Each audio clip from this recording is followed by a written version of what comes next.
noches, señoras, caballeros, bienvenidos al Gato al Agua. Tiene dicho don Alejo Vidal Quadras, que lo he dicho varias veces además, que el gran problema de España desde hace muchísimos años es la conjunción de partitocracia y Estado de las autonomías. La partitocracia ha hecho que cada vez más gente en puestos públicos acceda no por su capacidad personal, profesional, técnica, sino por su sumisión a la estructura del partido, de tal forma que la administración se nos llena de incompetentes, y el Estado de las autonomías ha hecho que cada vez más las diferentes oligarquías políticas territoriales tiendan a actuar por sí mismas, ¿verdad?, como si el otro no existiera, y el Estado se descompone. En un análisis concomitante, José Miguel Ortiz Bordas hablaba de oligarquía y sumisión, porque esas redes partitocráticas crean a su vez oligarquías, ¿verdad?, que tienden a separarse cada vez más de la gente. Bueno, todo esto, cuando tú lo decías, como decía Alejo, en fin, otros muchos citándole hace unos años, te decían, son cosas intelectuales. Vale, mira Valencia. Porque todo lo que ha pasado en esta crisis, desde el principio hasta el final, es producto exacto de eso. Es la partitocracia y la corrupción autonómica y las estructuras oligárquicas de poder las que han hecho que fallen absolutamente todos los sistemas técnicos, protocolizados, etcétera, que en condiciones normales, con profesionales competentes, deberían haber funcionado. Son precisamente esas corrupción autonómica del Estado lo que ha hecho que el Estado sencillamente deje de existir o desfallezca, como dice Ortiz Bordas. Es también lo que hace que el poder empiece a comportarse como si esa gente llena de barro, incluidos los muertos, ¿verdad?, fueran, no sé, cosa de otros, ¿verdad?, no de uno, y que el poder no sea responsable. Y me parece que vale la pena echar una pensada al asunto, porque cuando uno hace análisis políticos de ese calado, no los hace, no sé, para quedar bien en una cátedra universitaria, sobre todo cuando las cátedras ya ve usted lo que hay. No, es para mejorar la vida colectiva. Y la política consiste en eso. Y España tiene un problema muy serio. Y hasta hace unos meses, ¿verdad?, uno podía decir, bueno, son cosas de intelectuales. Pero leche, hay 200 y pico muertos y va a haber más. Y todos y cada uno de ellos son fruto de una cadena desdichada de decisiones o no decisiones tomadas por gente incompetente. Y esto hay que decirlo así porque así ha sido exactamente. Hoy hablaremos de algunas de ellas, algunas de esas decisiones. Todo va saliendo a la luz y uno sencillamente se hace cruces. Usted, que es más joven que yo, no obstante recordará que esto en España hace 15, 20 años, o sea, no pasaba. Es que no pasaba esto, era otro país. ¿Qué hemos hecho ahora? O mejor dicho, ¿qué han hecho por nosotros? No obstante una cosa, los dirigentes han demostrado que no están a la altura del pueblo. No hay más que ver a la gente quitando barro, pero a los dirigentes los ha elegido el pueblo. Y a esto también habría que hacérselo mirar.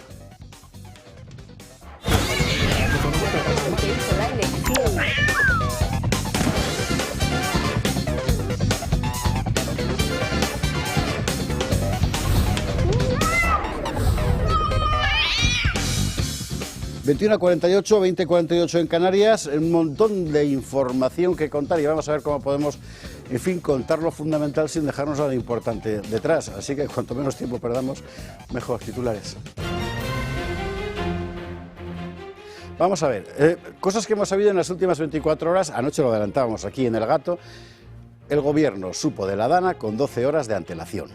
...incluso reunió un comité ministerial... ¿Quién faltaba? Lo vamos a ver después... Pero la cadena de errores, porque queremos creer que fueron errores, ¿verdad?, es alucinante. O sea, todo esto podía haberse evitado. El agua no, pero todo lo demás sí. E incluso el agua también, luego veremos por qué. Bueno, otra mentira de Sánchez ya no cabe en la lista. En fin, ningún grupo ultra quiso agredirle. No es verdad.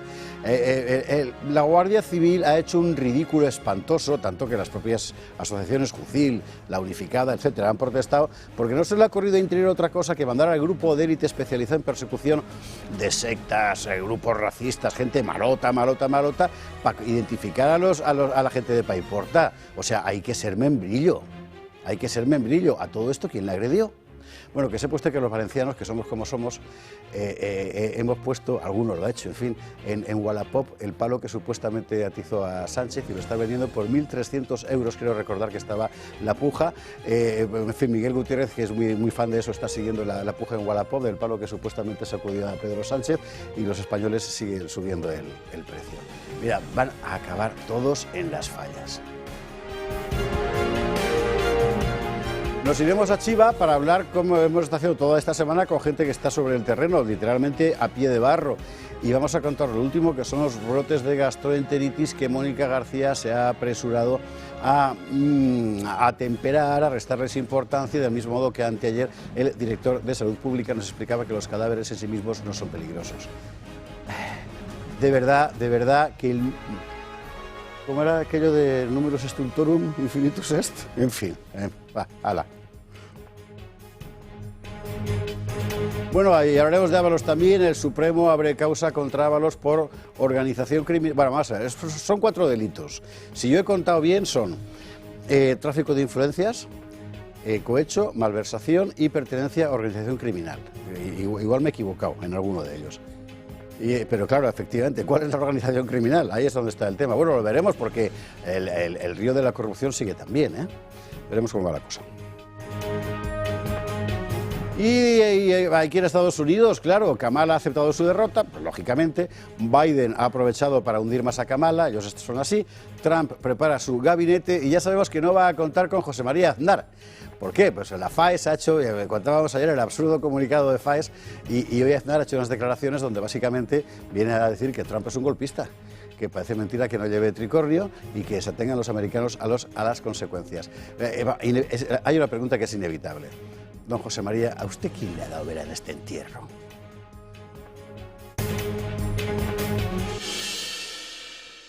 Veremos todo esto en compañía de nuestros contertulios de esta noche. Don Juan Antonio de Castro, ¿cómo estás?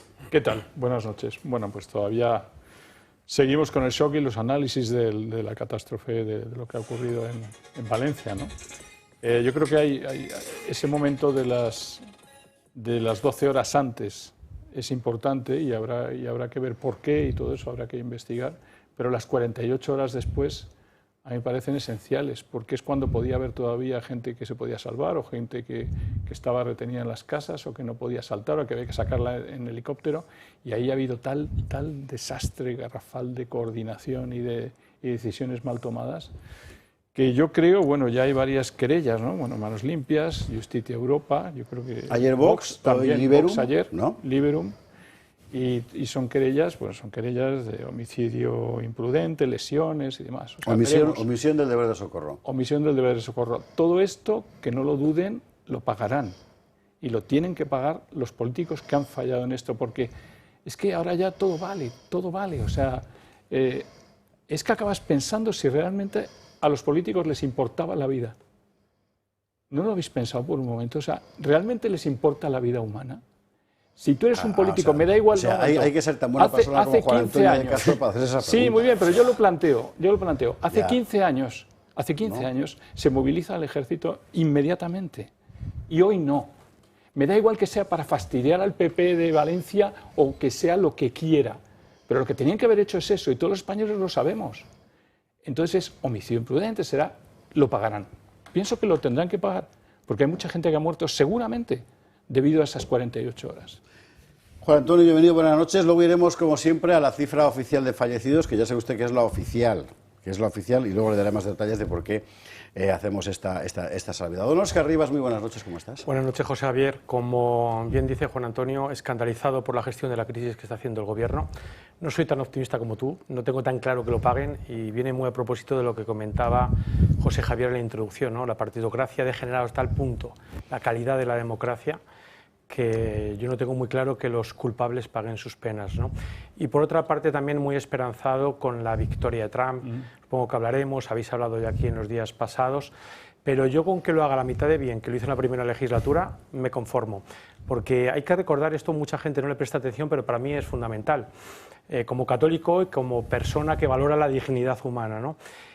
Trump durante su primer mandato posicionó a 2 jueces en la Corte Suprema pro vida. Es decir, hay que recordar que los jueces en la Corte Suprema tienen una calidad vitalicia, con lo cual la importancia de ese posicionamiento fue enorme. Así que con que lo haga la mitad de bien, yo me conformo. Óscar, bienvenido, buenas noches. Don Carlos Flores, ¿qué tal? ¿Qué tal? Muy bien, muy buenas noches. Diputado por Valencia, así que hay que preguntar Bueno, hemos estado hablando, o hemos empezado a mencionar la necesidad de hablar de lo que pasó la noche del 29 de octubre en Valencia, de lo que ha pasado en los días transcurridos desde entonces, estos últimos 10 días, pero déjeme que, por completar el panorama, creo que también habría que hablar de todo lo que ha pasado antes, o mejor dicho, de lo que no ha pasado antes. Esta tarde un amigo me ha mandado un documento que me ha dejado completamente estupefacto. Siguiendo hacia el sur desde Alacuás, como a un cuarto de legua, se atraviesa el barranco que empieza en las montañas de Buñol con dirección a Chiva, entra en esta villa y continúa por el término de Cheste. Su profundo y ancho cauce siempre está seco, salvo en las avenidas cuando recibe tantas aguas y corre tan furiosamente que destruye cuanto encuentra. En 1775 causó muchísimas desgracias en Chiva, sorprendiendo a la medianoche a sus vecinos y asoló su número considerable de edificaciones, esparciendo por más de 2 leguas los tristes despojos y los cadáveres de los pobres que no pudieron evitar la muerte. Es un texto del botánico Cabanilles, sí, uno de los mejores conocedores de las tierras valencianas, que escribió en 1700, en el siglo XVIII, una obra memorable, la mejor descripción que se tenía hasta entonces, de la época, efectivamente, de las tierras valencianas. Sí. Es decir, desde la época de Cabanilles, como mínimo, sabemos que el Barranco del Pollo es un barranco asesino. ¿Por qué no se hicieron las obras que se tenían que hacer? Vamos a hablar de lo que pasó el 29, vamos a hablar de lo que ha pasado en estos últimos 10 días, vamos a hablar de lo que ha pasado en los 8 años anteriores, o en los 16 años anteriores, o en los 50 años anteriores, y de por qué ese barranco sigue estando ahí sin estar debidamente encauzado, sin estar debidamente limpio, sin haber alternativas que garanticen la seguridad de esas poblaciones que desde la época de la que hablaba Cabanilles hasta ahora se han multiplicado exponencialmente. A este respecto, por cierto, es muy interesante lo que está contando el alcalde de Algemesí, José Javier Sanchís, creo que se llama, porque está contando todas las cosas que ellos, los alcaldes de allí, han pedido y no les han hecho ni caso. Y, entre otras cosas, control sobre la cuestión de los barrancos, que es básica. Vamos a ver, o sea, el barranco del Pollo, que se llama, que es el que termina en la Albufera, recibe 84 cauces, 84, que es lo que va sumando, en fin. Bueno, Carlos, bienvenido, buenas noches. Hablamos y de Teresa Rivera también, ¿eh? O sea, ¿de quién depende la AEMET? De Teresa Rivera. ¿De quién dependen las confederaciones hidrográficas? De Teresa Rivera. ¿Dónde está Teresa Rivera? En Europa. A ver si la validan como comisaria, por cierto, con el aval del PP, hasta donde yo sé. Aquí, en fin. Bueno, don Alejo Vidal Cuadras, muy buenas noches, ¿cómo estás? Buenas noches. Efectivamente, hay que distinguir entre causas remotas, ¿no?, y causas inmediatas. Y está claro ya que ha habido una imprevisión de muchos años, ¿no? Cosas que se deberían haber hecho, que además eran conocidas, que además eran reclamadas. No se ha hecho nada, ¿no?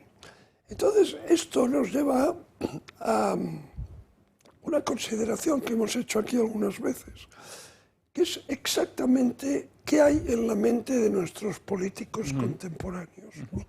¿Cómo funcionan esos cerebros? Porque al final es la clave de tantas cosas, ¿no? ¿Qué es para ellos lo prioritario? ¿Cuál es su motivación? ¿Cuáles son sus incentivos? Entonces yo creo que este episodio trágico de Valencia nos pone una vez más ante una realidad que es inquietante, decepcionante, que es que su prioridad son ellos mismos. O sea, claro, con honrosas excepciones, ¿no? Claro, ¿no? Pero básicamente su prioridad son ellos mismos. Mira, Pedro, yo estoy bien, lo primero que dijo. Sí, es yo decir, estoy bien, su sí, carrera política personal. Sí. Esto les lleva muchas veces a hacer algo que tiene consecuencias nefastas, que es no asumir ni riesgos ni responsabilidades, porque toda decisión implica un riesgo. El que no hace nada no se equivoca, dice la sabiduría popular, ¿no? Entonces, su reflejo automático es a ver a quién se lo cargo, ¿no? O sea, en vez de decir qué puedo hacer yo, a ver a quién se lo encolomo, ¿no? Y después, la segunda cosa es, no quiero correr riesgos, porque, claro, si me equivoco. Bueno, entonces, vamos a ver, Felipe González, que no es que sea santo de mi devoción, pero ha dicho una cosa en Ávila hace poco, en el homenaje póstumo con motivo del 10º aniversario del fallecimiento de Adolfo Suárez. Estaba allí con Aznar, otro que pontifica mucho. Sí. Bueno, pues ha dicho una cosa que tenía razón Felipe. Dice, mira, yo en el 82 gané por mayoría absoluta y llevaba 7 meses en el gobierno. 7 meses. Y no tenía una gran experiencia de gobierno. O sea, y me llamaron, hay una inundación tremenda en Bilbao. Bilbao, ¿os acordáis, no? Sí, sí. Bueno, entonces, ¿qué hice? Llamé inmediatamente al jefe del Estado Mayor de las Fuerzas Armadas y le dije, oiga, mande para allá todo lo que tenga. Esto es lo que hice. 24 horas. A las 24 horas estaba todo el ejército que hay en Burgos y todo eso, estaba en el País Vasco. Llamé a Garaycoechea, que era el Lehendakari, y le dije, oye, que va el ejército para allá. O sea, no le dije, oye, ¿me das permiso para ver si...? Le dije, para allá va el ejército. Y eso sí, le dije, oye, y tú, si quieres, en fin, estar en el puesto de mando, pues vamos a... Y dice que Garaycoechea le dijo, no, que se ocupe el Estado. O sea, fíjate tú, Garaycoechea, que dijo, no, que se ocupe el Estado. Y efectivamente, aquello, pues, a las 24 horas. Claro, si aquí Pedro Sánchez y el exquisito Marlaska, cuando el día de autos a las 12 de la noche, a la 1 de la mañana, ven el panorama, lo normal es decir, oye, llama al Mazón y dile que alerta nivel 3 y que para allá va todo el Estado. Todo el Estado va para allá. Y él, pues que ayude lo que pueda. Pero ¿qué hacen? Entonces viene el cálculo mezquino, sí, político, repulsivo, político. vil. Y Es decir, oye, que se cueza en su salsa el Mazón. ¿Habéis visto la nota manuscrita de la ministra? Que allí no me han votado. Es nuestro momento. Es nuestro momento. Ellos sí son basura. Son basura. Ellos sí son basura. No los puertorriqueños, como decía el humorista ese de Nueva York, nuestros hijos, ¿verdad?, espirituales, los puertorriqueños. No, la basura la tenemos aquí. Producen más porque fango que hacer el un Barranco. cálculo político partidista cuando la gente está en los garajes ahogándose y la corriente arrastra a los niños arrancados de los brazos de su padre. Ha pasado. Arrancados de los brazos. Este está calculando a ver cómo puede sacar y la otra escribe, es nuestro momento. Mira, náuseas dan, náuseas. Tantas náuseas que, como usted sabe, Pedro Sánchez no va a comparecer en las Cortes para hablar de esto. Tampoco los ministros implicados en la activación normal de los servicios de emergencia, es decir, ni Interior, ni Defensa, y por supuesto tampoco Teresa Rivera, que sigue ursulando. ¿Quién va a ir? El de Administración Territorial se llama el señor Víctor Torres. Torres. ¿Por qué? Porque como quieren plantear esto como un asunto de competencias locales, o sea, hay que tener mala entraña. La tienen. En fin. Bueno, decía que íbamos a dar la cifra de víctimas ahora mismo. Ya sabe usted que la cifra que damos es la que da el Centro de Integración de Datos, es decir, digamos, lo oficial. Y que también subrayamos siempre que esta no es la cifra real, es la cifra de los que constan. Porque hay desaparecidos, muchos desaparecidos. Claro, entonces, ¿dónde estamos ahora mismo? Pues ahora mismo estamos en la Comunidad Valenciana, solo en la Comunidad Valenciana, porque habían aparecido más fallecidos en otros lugares. 207 fallecidos, de los cuales hay 167 identificados. Quedan desaparecidos 78 personas. Ya, vamos a llegar a 300 muertos. Y ahora lo que te dicen los barqueros de la Albufera, perdón por ser tan gráfico, pero es lo que hay, es que ahora empiezan a hincharse los cadáveres que están en el agua, que empezarán a salir. Así que veremos. Y esto va a pasar ya, a partir de las próximas 24, 48 horas. Toda esta gente desaparecida, el agua se la ha llevado para abajo, claro. Hoy ha aparecido un cadáver de un niño de 5 años en Chiva. Es que, de verdad, Ana Redondo, ¿es nuestro momento? ¿De verdad es vuestro momento? O sea, hay que ser...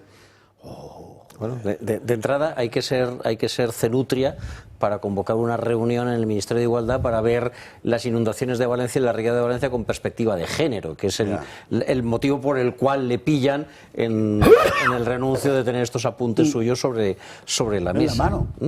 Bueno, es el momento en el que lo pillan, pero el motivo de que la pillen es que convoca una reunión en el Ministerio de Igualdad pues para ver el impacto de género que tiene la riada, donde al parecer el agua se lleva a los cuerpos en función de su género, de su sexo percibido o autopercibido, no lo sé muy bien. Esta señora, por decir algo, en vez de convocar reuniones estúpidas, tendría que estar recogiendo barro, ¿no? Y barriendo allí. No, porque ella piensa que todo esto es causa del cambio climático. El encabezamiento de sus apuntes era dogmatismo climático textualmente.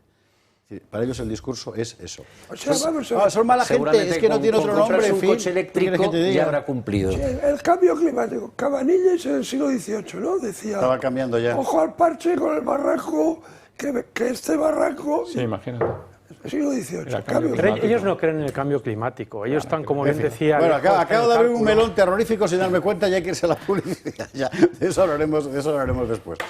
Antes de irnos a la publicidad, don Adolfo Víctor, muy buenas noches, ¿cómo estás? Hoy con el Comediscos Con el Comediscos, y aquí seguimos en la batalla de solucionar también las muertes que tenemos por muerte por súbita, ¿no? De esta muerte con parada cardíaca, ¿no? Bueno, hay que dar una cifra, que en este caso es mejor, dentro de que es malísima, ¿no? O sea, hablábamos siempre de los 30.000 muertos que hay, aproximadamente se han bajado a 28.500, las últimas cifras que han sacado el último año. Dos cosas fundamentalmente. Una, mayor número de desfibriladores. Es verdad que ha crecido el número de desfibriladores en España. Algo de culpa tendremos aquí, en esta cadena.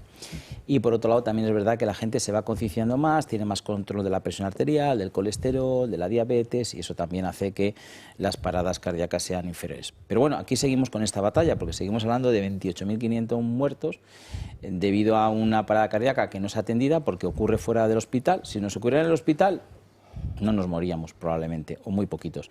Como ocurre fuera, hay un tiempo que ocurre, que pasa, ese tiempo es suficiente para que nuestro cerebro se dañe o se muera, y cuando llega al servicio de emergencia pues no pueden hacer nada, porque es imposible llegar antes de 10 minutos. Entonces seguimos aquí batallando con que tenemos que tener este aparato. Hoy lo voy a sacar porque hace mucho que no lo saco, así que vamos a sacarlo, para que vea la gente lo sencillo que es. Es decir, una vez que nosotros tenemos este aparato y hay una persona que se desvanece, puede ser muchas circunstancias. En muchas circunstancias, no tiene por qué ser una parada cardíaca. Pero por poner el aparato no va a pasar nada. No va a pasar nada. No va a pasar nada porque está pensado para que si no hay un problema cardíaco se quede quieto. Por ejemplo, no actúa. Nada, claro, lo vamos a sacar, te dice que lo saques, poner 2 parches, y si la persona está en lipotimia o cualquier otra cosa, como bien dices, bajada de azúcar, bajada de tensión, bueno, pues ahí va a quedar.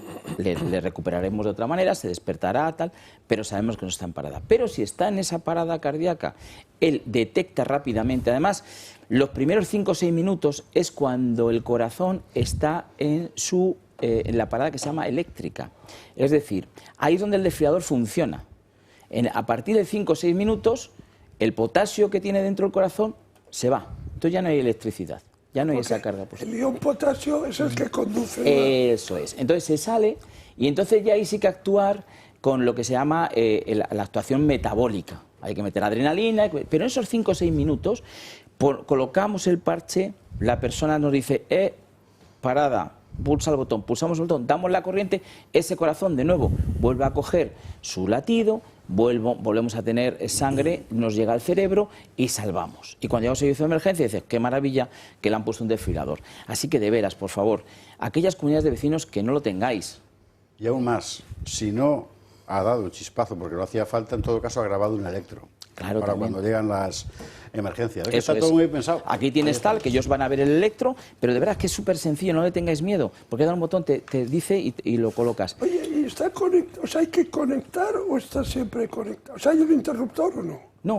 Tiene una batería. Estos tienen una batería que cada 4 años se cambia, que nosotros estamos pendientes. Entonces, tú lo tienes ahí, no hay que conectar nada, siempre está encendido, es decir, no hay ningún problema. Con lo cual, es tenerlo y colocarlo. Algunas comunidades de vecinos, porque hay ayuntamientos, consultarlo, porque hay ayuntamientos que dan una subvención hasta del 70% para que tengáis el desfibrilador. Y muchos que no saben que eso es posible hacerlo. Así que también no está de más llamar de, oye, usted está... Claro. Claro.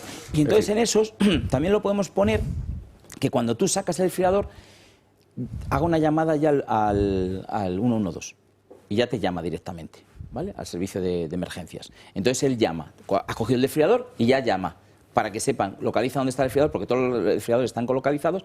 Y ya aparato tiene la conexión. Claro, tiene la conexión, entonces ya van directamente. Con lo cual, está en la vitrina, lo colocáis en la comunidad de vecinos, pasa algo, se suele colocar entre medias, en un séptimo, se coloca en el cuarto, quinto, todo el mundo sabe dónde está, bajas, lo colocas, tiras, te vas con él, se lo colocas, ya vienen los servicios de emergencia y salvamos a la persona, de veras. No, es una derrama poquísimo, no cuesta dinero, así que os animo de veras a que tengamos el desfibrilador. 900-730-061, sabe usted que se llama de parte del Toro Televisión, tiene descuento y además de regalo el tensiómetro.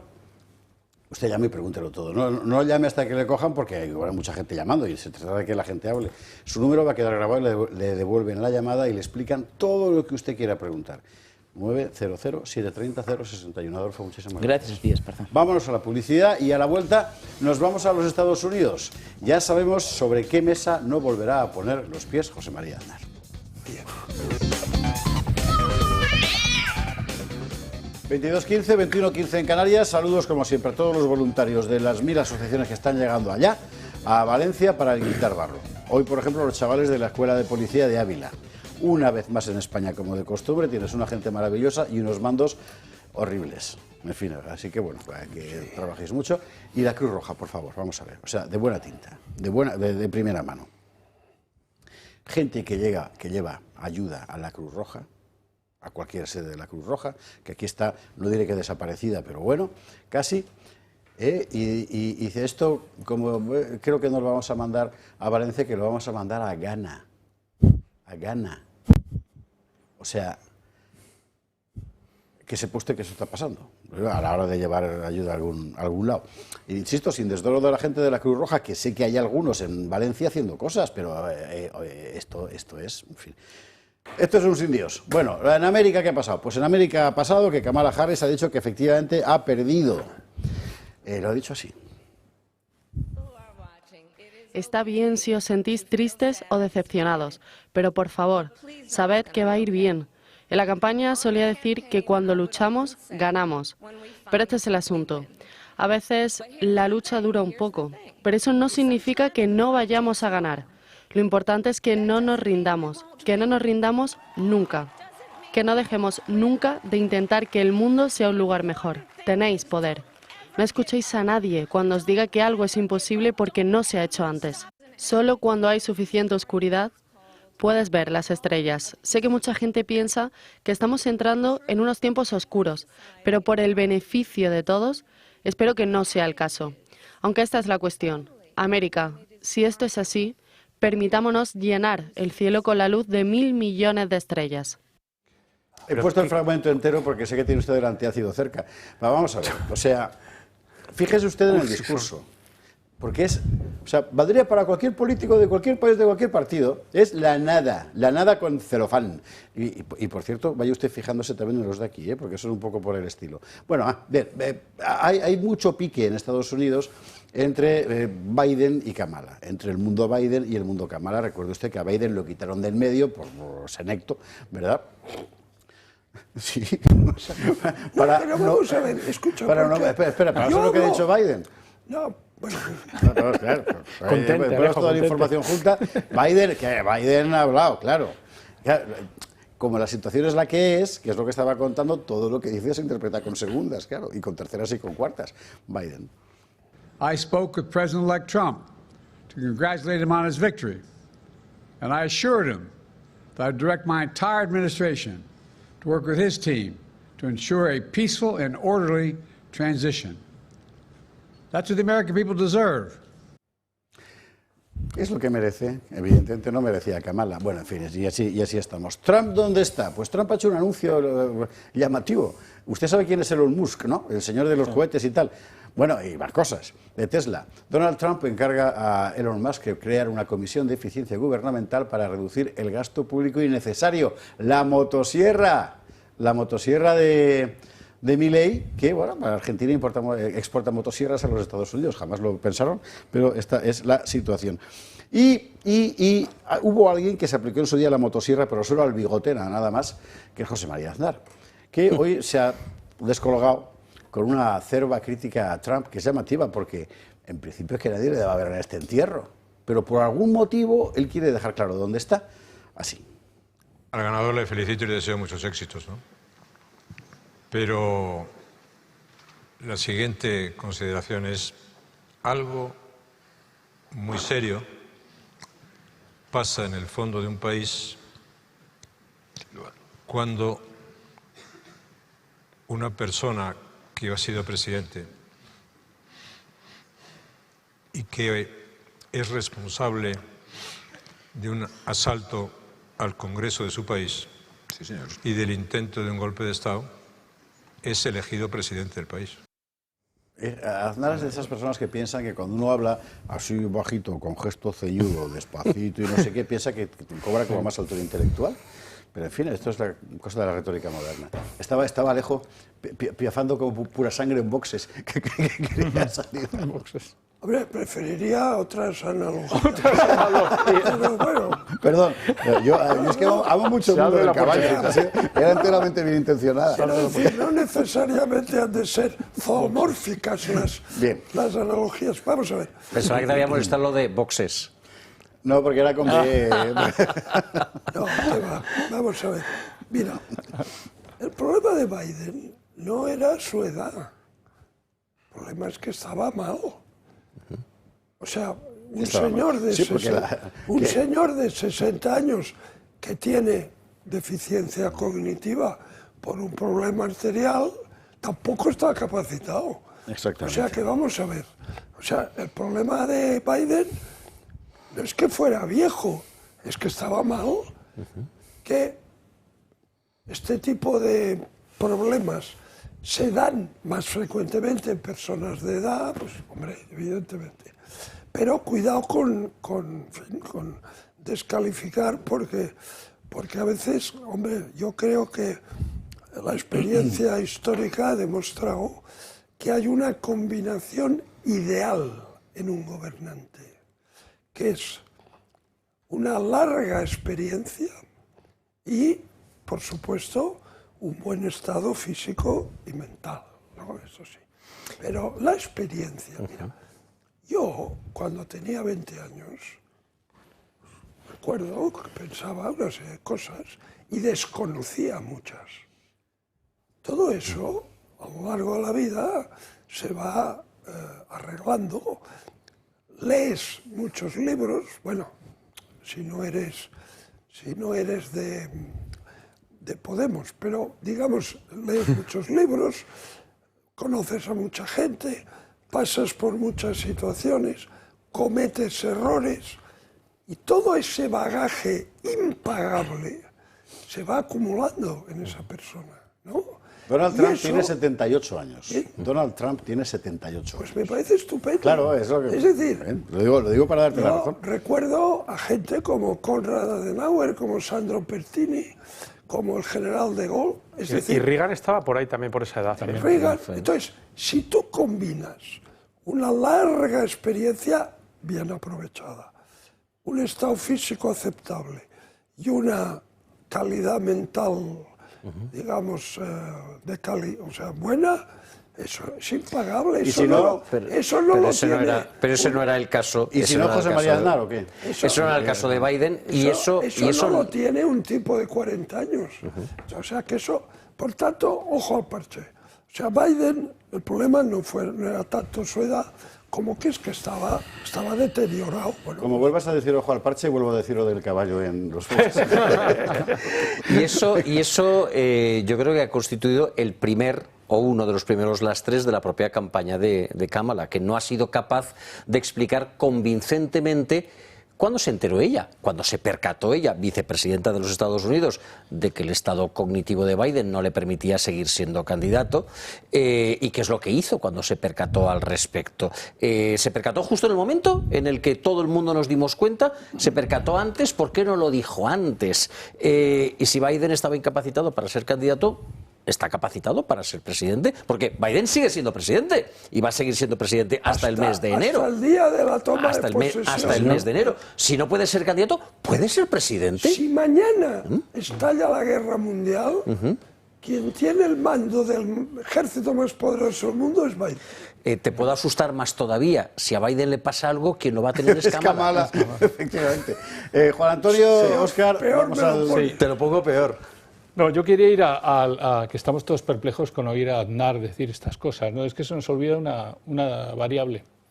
Aznar, igual que Sánchez, igual que la mayor parte de la población española, estaban controlada por unos medios que nos han metido en un mundo wokista. En el caso de Aznar, porque depende totalmente de la administración demócrata americana y algo le debe a esa administración demócrata para estar así de enfadadito con Trump. O sea que es un problema, es un siervo de la administración demócrata. Sánchez es otro. Antes de venir a ser secretario general y que le nombre presidente del gobierno, se va a ver a Madeleine Albright en el 2015, que es el Instituto Nacional para la Democracia, que es el corazón del Partido Demócrata. Y este hombre viene con toda la fuerza del NDI, de Madeleine Albright, y se convierte en otro siervo de la oligarquía y del globalismo norteamericano demócrata. Estos dos señores, Aznar y Sánchez, no pueden más que estar muertos de pena esta noche, porque se les ha caído no el globalismo, se ha caído el relato globalista, el relato wokista que acompaña al globalismo. Es decir, son dos cosas distintas. Globalismos, oligarquías, que tienen un control, grandes empresas y demás, y que controlan muchísimo a los políticos, esto es una cosa. Pero el wokismo es el relato. Y ese relato, con el nombramiento de Trump, va a ir en cuesta abajo, y yo creo, vaticino, que antes de 2 años, aquí en Europa, el él, ello se termina el feminismo extremo, se termina este wokismo, la inmigración se para, la discriminación positiva. La discriminación positiva se acaba. Toda esta historieta que se va a cargar Trump en pocos meses, como somos en Europa, que siempre lo que hacen allí lo copiamos exactamente, aquí directamente lo vamos a hacer exactamente. O sea que es la muerte, para mí es la muerte del wokismo a medio plazo. Y eso les es muy difícil de aceptar a los dirigentes europeos. Muchos gobiernos van a tener muchos problemas. Cuando veo a Aznar pontificar, ¿no?, con esas solemnidades, vamos a ver. Aznar comete varios errores de bulto, durante sus 8 años de presidencia. Y como nadie es infalible, y los que estamos aquí en esta mesa también nos hemos equivocado una serie de veces, ¿no? Pues no seré yo quien haga leña ahora del árbol que y diga, te equivocaste en esto y en esto y en esto y en esto. Bueno, sí que lo he dicho. Por esto, cuando me encuentro con él, digamos, adopta frente a mí una actitud circunspecta. Bueno, pues, ¿sabes lo que yo le reprocho? No que cometiera los errores. Yo fui protagonista de uno de sus grandes errores y víctima. Y Cataluña fue víctima. Yo lo que le reprocho es que nunca ha hecho autocrítica. Jamás. ¿Nunca? Ha hecho autocrítica. Tony Blair, que tampoco es que sea un mindungui, Tony Blair era un señor de cierta entidad, ¿no? En sus memorias dice: la guerra de Irak, la segunda, no, la primera estuvo bien, la segunda guerra de Irak fue un error tremendo. Y yo me equivoqué de medio a medio, porque no solamente no había armas de destrucción masiva, sino que las consecuencias fueron peores que lo que de haber había antes, derribado claro. a Saddam fueron mucho peores que haber mantenido a Saddam. Me equivoqué. Bueno, pues yo respeto a una persona que tiene esta honradez intelectual y política. Bueno, Aznar, cuando cambia totalmente la estrategia en Cataluña, la misma que él había impulsado, la cambia 180 grados en el año 96, sin necesidad, subrayo, sin necesidad. Eso fue el primer error tremendo. Segundo, la guerra de Irak, o sea, se va a la foto a las Azores, pone los pies encima de la mesa del rancho. O sea, vamos a ver, te podías haber ahorrado, ¿sabes? Bueno, tercero, la gestión del 11M. Absolutamente. La gestión del 11M fue un desastre absoluto. Porque tú esa misma mañana llamas a la oposición a la Moncloa, constituyes un comité de salvación nacional y tal. Oye, y ganas las elecciones, pero lo hizo fatal. Y después la última pifiada. ¿Por qué tienes que retirarte a los dos mandatos? O sea, no, haz un tercero que ibas a ganar seguro. Y ya el último... Eso que te iba a decir, que te quedaba la más importante de todas, sí, la que más nos ha flagelado. Y el último, pasearse con la libretita azul. Yo elijo mi sucesor. Y Jaime Mayor y Rodrigo Pobre y el Marianín, los tres esperando que el líder les señale.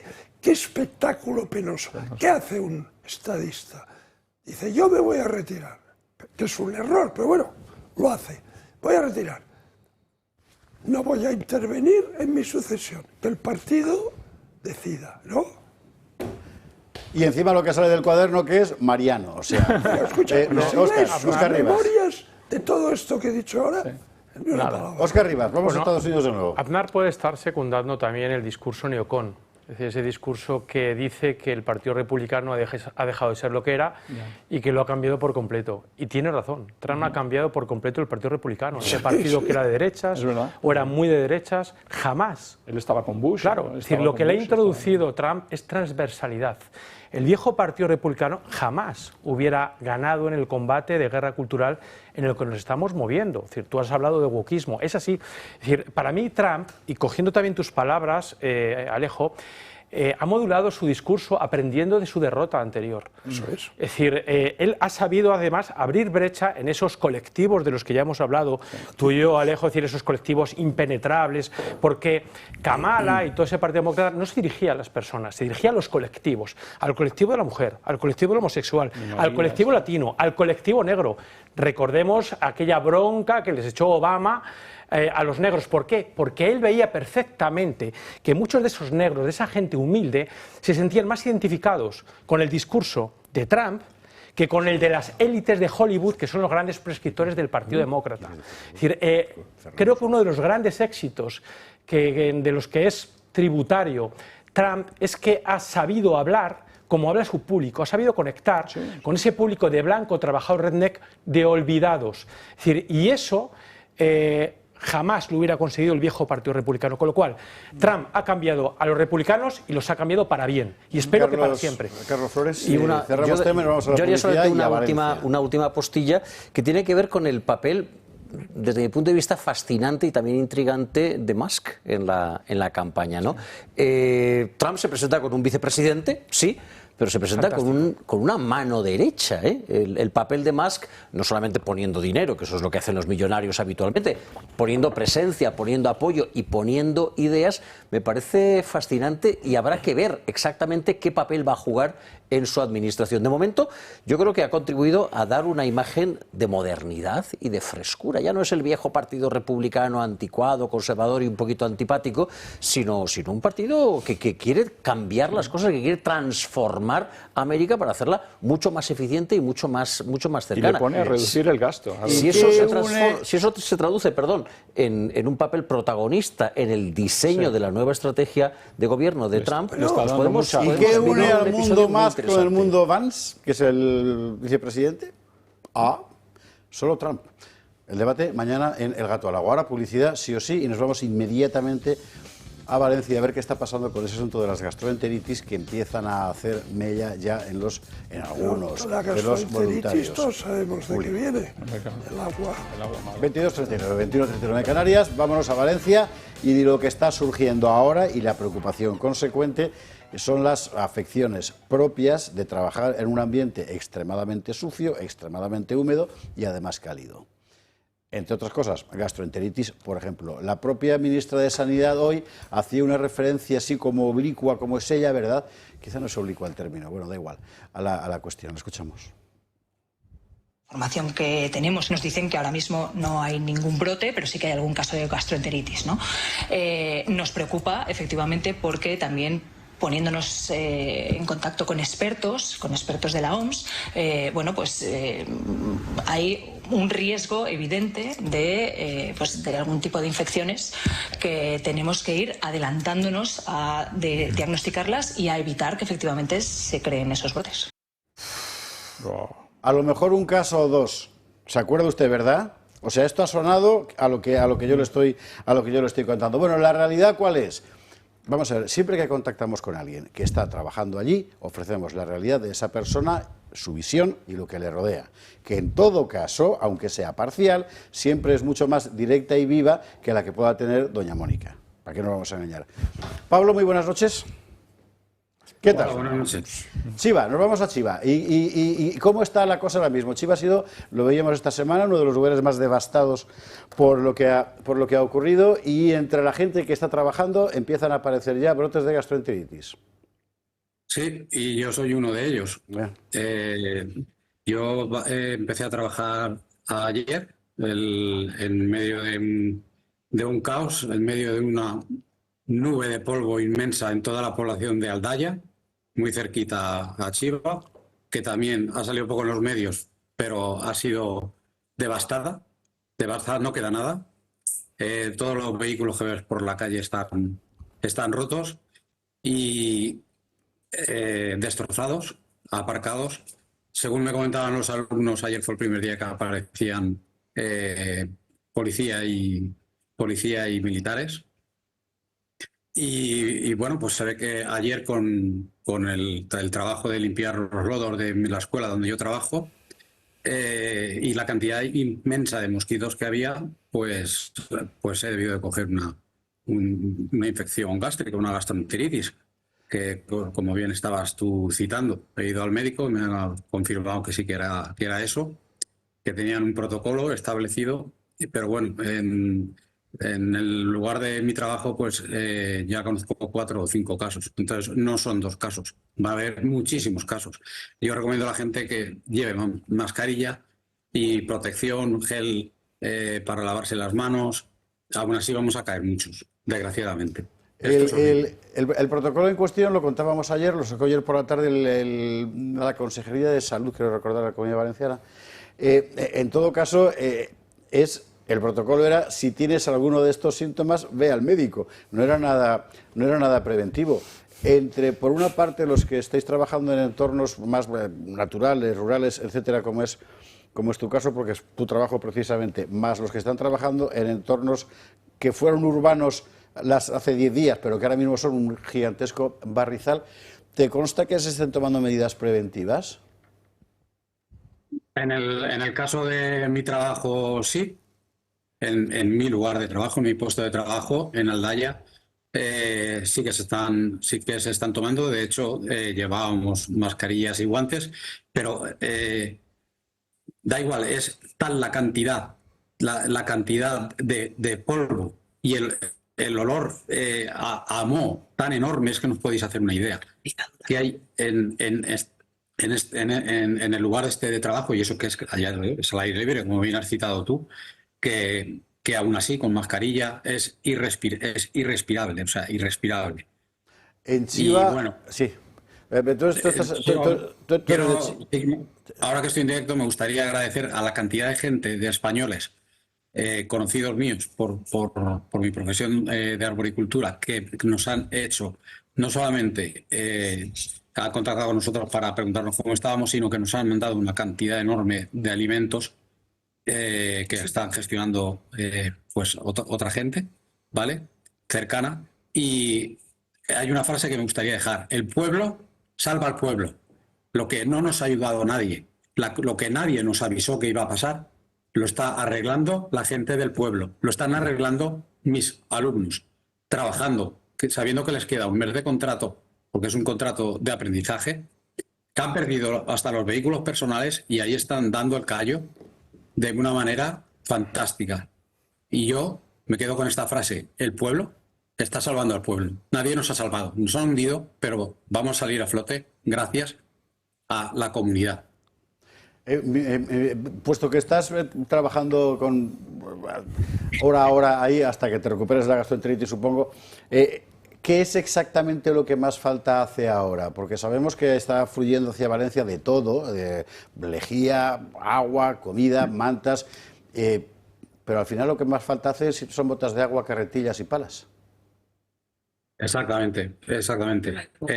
Quedan muy pocas existencias, entonces todo lo que es cuestión de higiene personal, limpieza, etcétera, me preocupa mucho. Es porque yo es que pienso que sí, lo que ha pasado, pero lo que va a pasar va a ser mucho peor. Vas viendo las carreteras, viendo que para ir al pueblo de al lado, que hay 5 kilómetros de distancia, la gente está tardando hora y media en llegar, porque los puentes han quedado totalmente destruidos, por ejemplo, entre Chiva y Cheste, con lo cual hay que dar una vuelta enorme. Toda la gente que va al polígono está tardando en 5 kilómetros hora y media en llegar a trabajar. Eso es insostenible y es irrecuperable a muy corto plazo de tiempo. Y sin embargo, la gente con mucha paciencia, la gente del pueblo se está ayudando. Lo que no nos ha ayudado a nadie, nosotros sí que nos estamos ayudando. De todas maneras, creo que falta mucha información, ¿vale? Falta mucha información respecto a todo. Y las carreteras están despejadas, y me vas a perdonar, y esto es una frase tuya, y una leche. Las carreteras están despejadas, pero tú tienes a los lados montones de fango, de barro, de cañas, de pilas de las fábricas, porque todas las fábricas todo el material que había dentro de las fábricas están a los lados de la A3, todas las cañas, máquinas trabajando, coches quemados. No es lo que están diciendo. Han abierto la 3 y han abierto la 3. Ojo, que no se te vaya la rueda, porque como se te vaya un poco la rueda y pises lo que era antes la línea blanca, vuelcas, que de hecho pasó ayer en la A3 antes de llegar al Daya. Entonces, es que la realidad es muy distinta a lo que están diciendo por la televisión. Muchos accidentes. De verdad, es muy distinta, es muy distinta. Y el sentir del pueblo, y algo muy importante también, ¿no?, que es el factor psicológico de esta población. Que nadie nos está... sí que nos ayudan, nos apoyan los amigos y demás, pero sí, van a haber ayudas, van a haber tal. La gente está destrozada.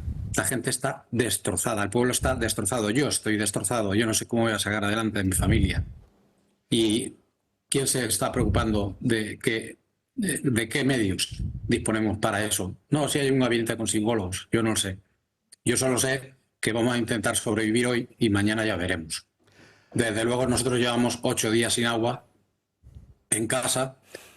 Parece ser que nos van a traer unas cubas de agua para ponerlas fuera, y aún así nosotros pues nos consideramos afortunados porque vivimos en lo alto de la montaña y no sufrimos el desastre de la población.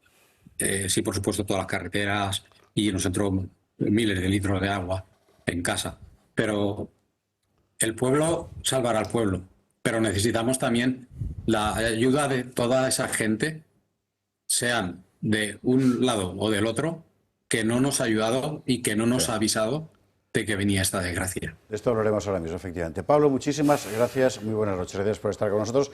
Que se alivie esa gastroenteritis lo más rápidamente posible y seguimos en contacto para ver cómo va evolucionando la cuestión. Esperemos, muchas gracias a vosotros. Gracias, buenas noches. Bueno, esto es lo que empieza a pasar y ahí la gente sigue donde está. Carlos. Pues no sé por dónde... No sé por dónde empezar. Vamos a empezar por la frase que más ha repetido nuestro invitado, lo de que el pueblo salva al pueblo. Tiene una grandísima parte de razón, efectivamente. Estos días todas las poblaciones afectadas han sido un hervidero de gente. Cualquier calle de cualquiera de estos municipios era un hervidero de gente que parecía pues la calle Colón en época de rebajas prácticamente, ¿no? Gente yendo y viniendo con escobas, con azadas, con sacos.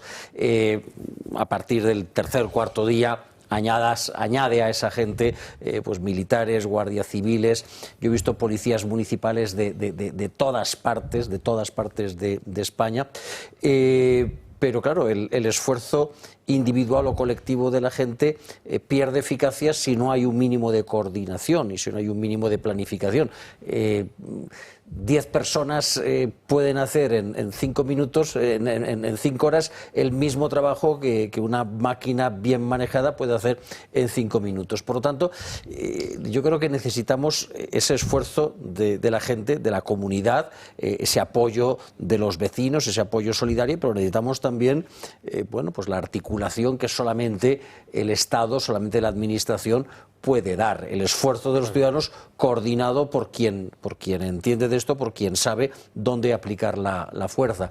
Y eso es lo que está fallando, Hay mucha gente con muy buena voluntad haciendo un esfuerzo verdaderamente titánico, madrugando. No hay manera de entrar en coche en estos municipios. La gente se va desde Valencia andando, la gente desde la última rotonda al norte del nuevo cauce, pues coge el caminico y se va andando sus 3-4 kilómetros hasta Picaña, hasta Paiporta, y luego se vuelve por la noche. Hay mucho esfuerzo bien intencionado pero malgastado que debería de articularse y organizarse. Mañana, Dios mediante, a ver, esto lo anuncio a ver si sale. Hablaremos con uno de los primeros que, al ver que no iba nadie, concretamente en la localidad de Paiporta, empezó a llamar amigos y organizó la primera cuadrilla. Porque gente que normalmente uno está acostumbrado a que pasa algo, viene la Guardia Civil o viene una ambulancia. Cuando no llega nadie y todo se está hundiendo, bueno, pues los primeros creo que empezaron a organizar estos grupos para tratar de sacar gente que estaba atrapada por... No se pueden imaginar las escenas. Mañana creo que podremos hablar de ello. Juan Antonio, sí. Óscar. Aquí lo que se nota es una confusión tremenda en las recomendaciones que se dan, ¿no? Al principio hablaban de hay que vacunarse del tétanos. Fue lo primero que escuché, es lo que se escuchaba, vacunarse del tétanos. Vale, sí, te has cortado a heridas, hay gente tal. Vale, ahora resulta que es la gastroenteritis. Vamos a ver. 9 días después de un agua sucia en todas las calles, ahora resulta que descubren que la gastroenteritis puede ser algo peligroso. 9 días después. Se lo ha dicho la OMS. Porque lo ha dicho la OMS. La señora de los expertos de la OMS. ¿No tenías un puñetero médico de familia, de guardia? Somos chorras ya a nivel de este gobierno y de este país, que no somos capaces de pensar solos. Ahora ya existe la OMS. Entonces, como no preguntes a la OMS y llames a esa pandilla de burócratas dirigidos por privados, como no llames a esa pandilla para preguntar qué es lo que pasa, aquí resulta que no se puede hacer nada. 2. Médicos, hacía falta médicos, todo demás, pero y han dicho, nadie ha venido a salvarnos, es la frase que hemos oído, ¿no? Pero es que, a ver, ¿una empresa funciona con 1000 personas haciendo cada una lo que le da la gana? Un barco funciona sin un capitán. Una catástrofe como esta necesita en el terreno un mando único.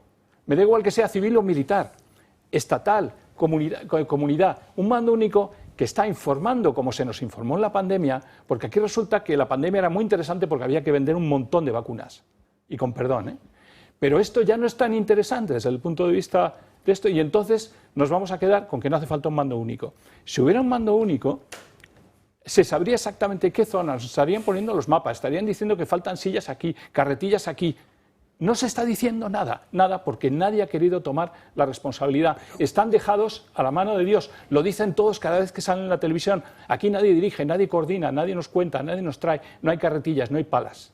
Lo cual quiere decir, no han hecho un mando único de verdad, que son absolutamente culpables. Y luego, cuidado, recuperación económica, tampoco nos acordamos de eso. Esto va a tardar 3, 4 meses, 7 meses. Las pérdidas económicas de la Comunidad Valenciana, de todo eso, de toda la gente trabajando, las tiendas paradas, los comercios, ¿sabéis lo que va a suponer? Ya no es que les dé 60.000 euros, es que pierden miles, millones y millones. Y todo eso está todo el mundo calladito, porque mejor no tocarlo, ¿no? Yo digo que los valencianos no perdonarán, y por favor, que no perdonen jamás. Un ejemplo muy breve de lo que decías, la coordinación de los esfuerzos de la gente. Bueno, a la Generalitat Valenciana se le ocurrió la brillante, sobre el papel, idea de, vale, vamos a concentrar a todos los voluntarios en un lugar, la Ciudad de las Artes y las Ciencias, y vamos a poner autobuses que los desplacen a los lugares en donde haga falta. ¿Cómo los llevas? Una buena idea. Sí, pero ¿cómo los llevas? Una buena idea que duró 48 horas. ¿Por qué? Porque la gente se hartaba de esperar a que llegasen los autobuses y luego se hartaban de dar vueltas en los autobuses porque no había ni orden ni concierto. Y cuando la gente decía, vamos a ver, que yo me he pasado 6 horas, desde que me he levantado hasta que me he acostado, 6 horas, de las cuales he estado quitando barro durante hora y media, y las otras 4 horas y media yendo de un sitio a otro, no vuelvo. Y efectivamente, no vuelven. Van andando y aprovechan el tiempo más. Mónica García hace lo que hacen siempre esta gente, ¿no? Apelar, cuando apelan los expertos. Yo todavía me acuerdo de los expertos de COVID. Yo creo que lo recuerdan los miles de muertos. Los expertos inexistentes. Sí, pero es una apelación que también te permite eximirte de las responsabilidades, de lo que tú comentabas en un primer momento, que es el deber de un político, porque están con sus mantras y son mantras muy eximentes y muy cómodos para ellos, ¿no? Es decir, después hablaremos de dónde está la próxima semana Sánchez, pero parece que está en la cumbre del cambio climático. Entonces, ¿qué dirá? Es que lo que ha pasado en Valencia es dramático, pero es una consecuencia del cambio climático que mata. No mata el cambio climático. No mata matan ellos con su omisión de socorro, ¿no? Lo que tú comentabas, yo iba a ir por ahí también, Carlos, de ese lema de el pueblo salva al pueblo. Es muy bello y es muy real.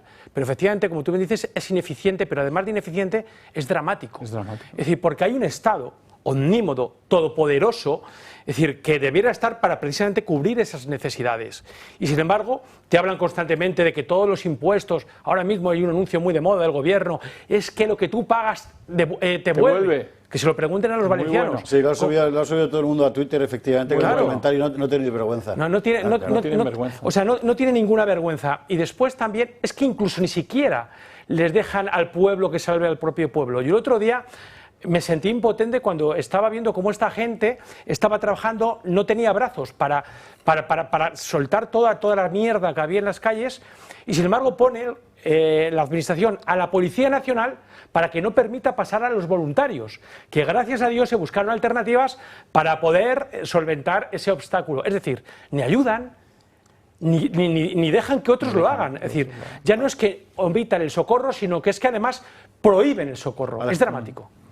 Bueno, vamos a ver, lo que no se puede permitir en una situación de emergencia fruto de un gran incendio, de un terremoto, de una inundación, es el caos y el desorden, ¿no? Porque eso lleva, pues, al pillaje y al desastre, a las epidemias, bueno. Entonces, un antiguo general jefe de la unidad militar de emergencias, el teniente general en la reserva ya retirado, Fulgencio Coll, que es concejal en Mallorca, ¿no?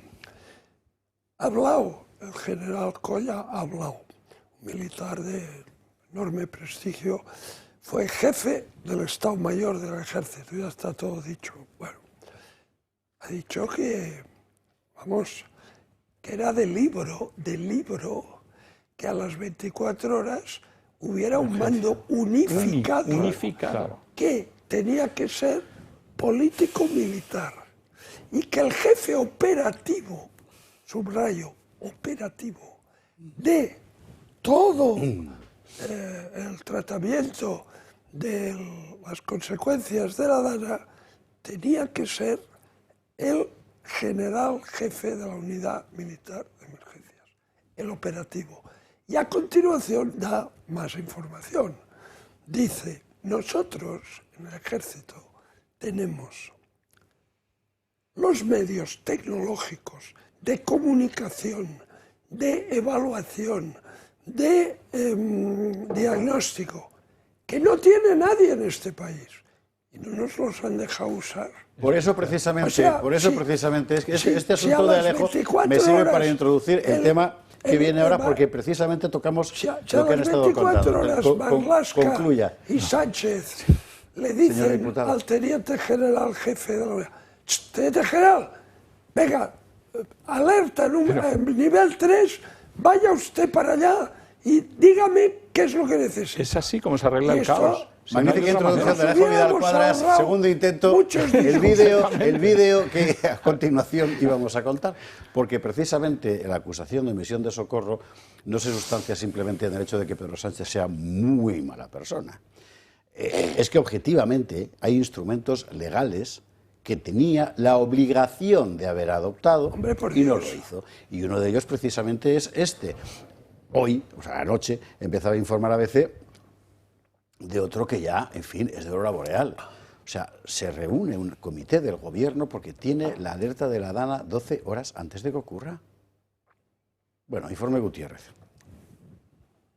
El gobierno no solo pudo hacer mucho más ante la DANA, sino que debió hacerlo por imperativo moral y legal. El Ejecutivo dejó sola a la Comunidad Valenciana frente al temporal, a pesar de que tenía los recursos para hacerle frente con garantías. Sánchez debería haber puesto en marcha el plan de protección civil mediante la declaración de la gota fría como emergencia nacional, un hecho que le habría dado el mando único y la posibilidad de emplear a las fuerzas y cuerpos de seguridad del Estado y al Ejército en las tareas de rescate desde el minuto 1. Sin embargo, Sánchez prefirió desgastar políticamente a Mazón, haciendo evidente que era incapaz de afrontar la catástrofe. El gobierno solo declaró el nivel 2 de alerta, no el 3, que habría posibilitado todo lo mencionado y puesto a la UME al frente del operativo. Es importante reiterar que el Ejecutivo podría haber decretado la alarma de tercer nivel por sí mismo, sin necesidad de que lo pida la comunidad autónoma afectada, como argumentan desde Moncloa. Sin embargo, se escudan en esto para no asumir responsabilidades y para justificar que no se utilizara el enorme potencial estatal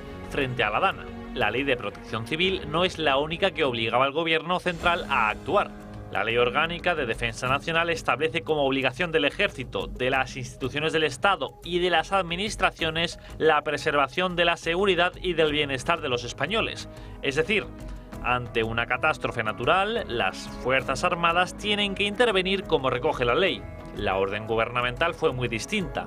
La intervención solo tendría lugar si la comunidad autónoma reconoce su incapacidad y lo solicita. De esta forma, no es cuestión de una decisión gubernamental, sino que intervenir era la única opción. La intervención habría mitigado los daños, reducido el número de desaparecidos y salvado vidas, pero Sánchez estaba centrado en debilitar al adversario político al trasladarle toda la responsabilidad.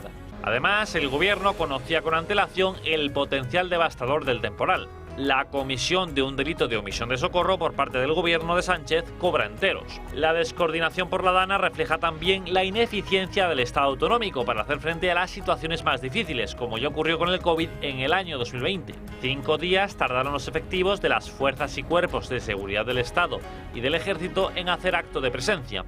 Ante el estrepitoso fracaso del Estado, tuvo que ser la nación la que se pusiera manos a la obra con sus voluntarios para ayudar a los afectados. Cada nuevo detalle que vamos conociendo de la mecánica, de cómo sucedió todo, es más espeluznante. Lo último es la confesión, porque no deja de ser una confesión, seguramente inadvertida, de ese prodigio de la política que se llama Salomé Pradas y que es la consejera de Justicia e Interior del gobierno valenciano. Iba a decir una cosa que luego me arrepentiré, o a lo mejor no me arrepiento, no lo sé, pero da igual. Usted escuche lo que ha contado. Consejera de Interior, ¿la tenemos? ¿Vamos con ello? Venga. De la tarde es cuando recibo la llamada del secretario de Estado de Transición Ecológica, dependiente directamente de la ministra Rivera, y es cuando me dice que está en Colombia, que está enterándose de la situación y me traslada que no puede asegurar que no se rompa la presa. Ahí es cuando un técnico nos informa que existe un mecanismo que se denomina ESALERT. O sea, a ver, que usted vaya acumulando enormidades. Uno, a las 8 de la tarde es cuando el secretario de Estado, que se ve que no hay funcionarios intermedios, ¿verdad?, llama a esta señora, que es la consejera autonómica, que ignora la existencia de un sistema de alertas en su consejería. O sea, es para hacerles un ninot y quemarlos. El ninot, que sirve para eso, de verdad. O sea, no hay por dónde cogerlo. Otros sí, esto es lo que va saliendo ahora. Ahora empiezan a salir también los alcaldes, a los que nadie ha hecho caso nunca, ¿verdad?, que te dicen, pero si yo esto estaba pidiendo permanentemente comunicación, si es que a mí nadie me ha dicho, es que hace años que pedí que limpiaran. Claro, el de Algemesí, por ejemplo, lo escuchamos. Viene el mediodía y recibo una llamada de delegación de gobierno donde se me indica que están pendientes del caudal del río. Yo pregunto expresamente si tengo que preocuparme por algo y si tengo que avisar a la población ya de algo. Y la respuesta que recibo es: espera un poco, todavía no, vamos a reunirnos, vamos a evaluar y cuando acabemos te diremos cómo quedamos. Sigo esperando esa llamada.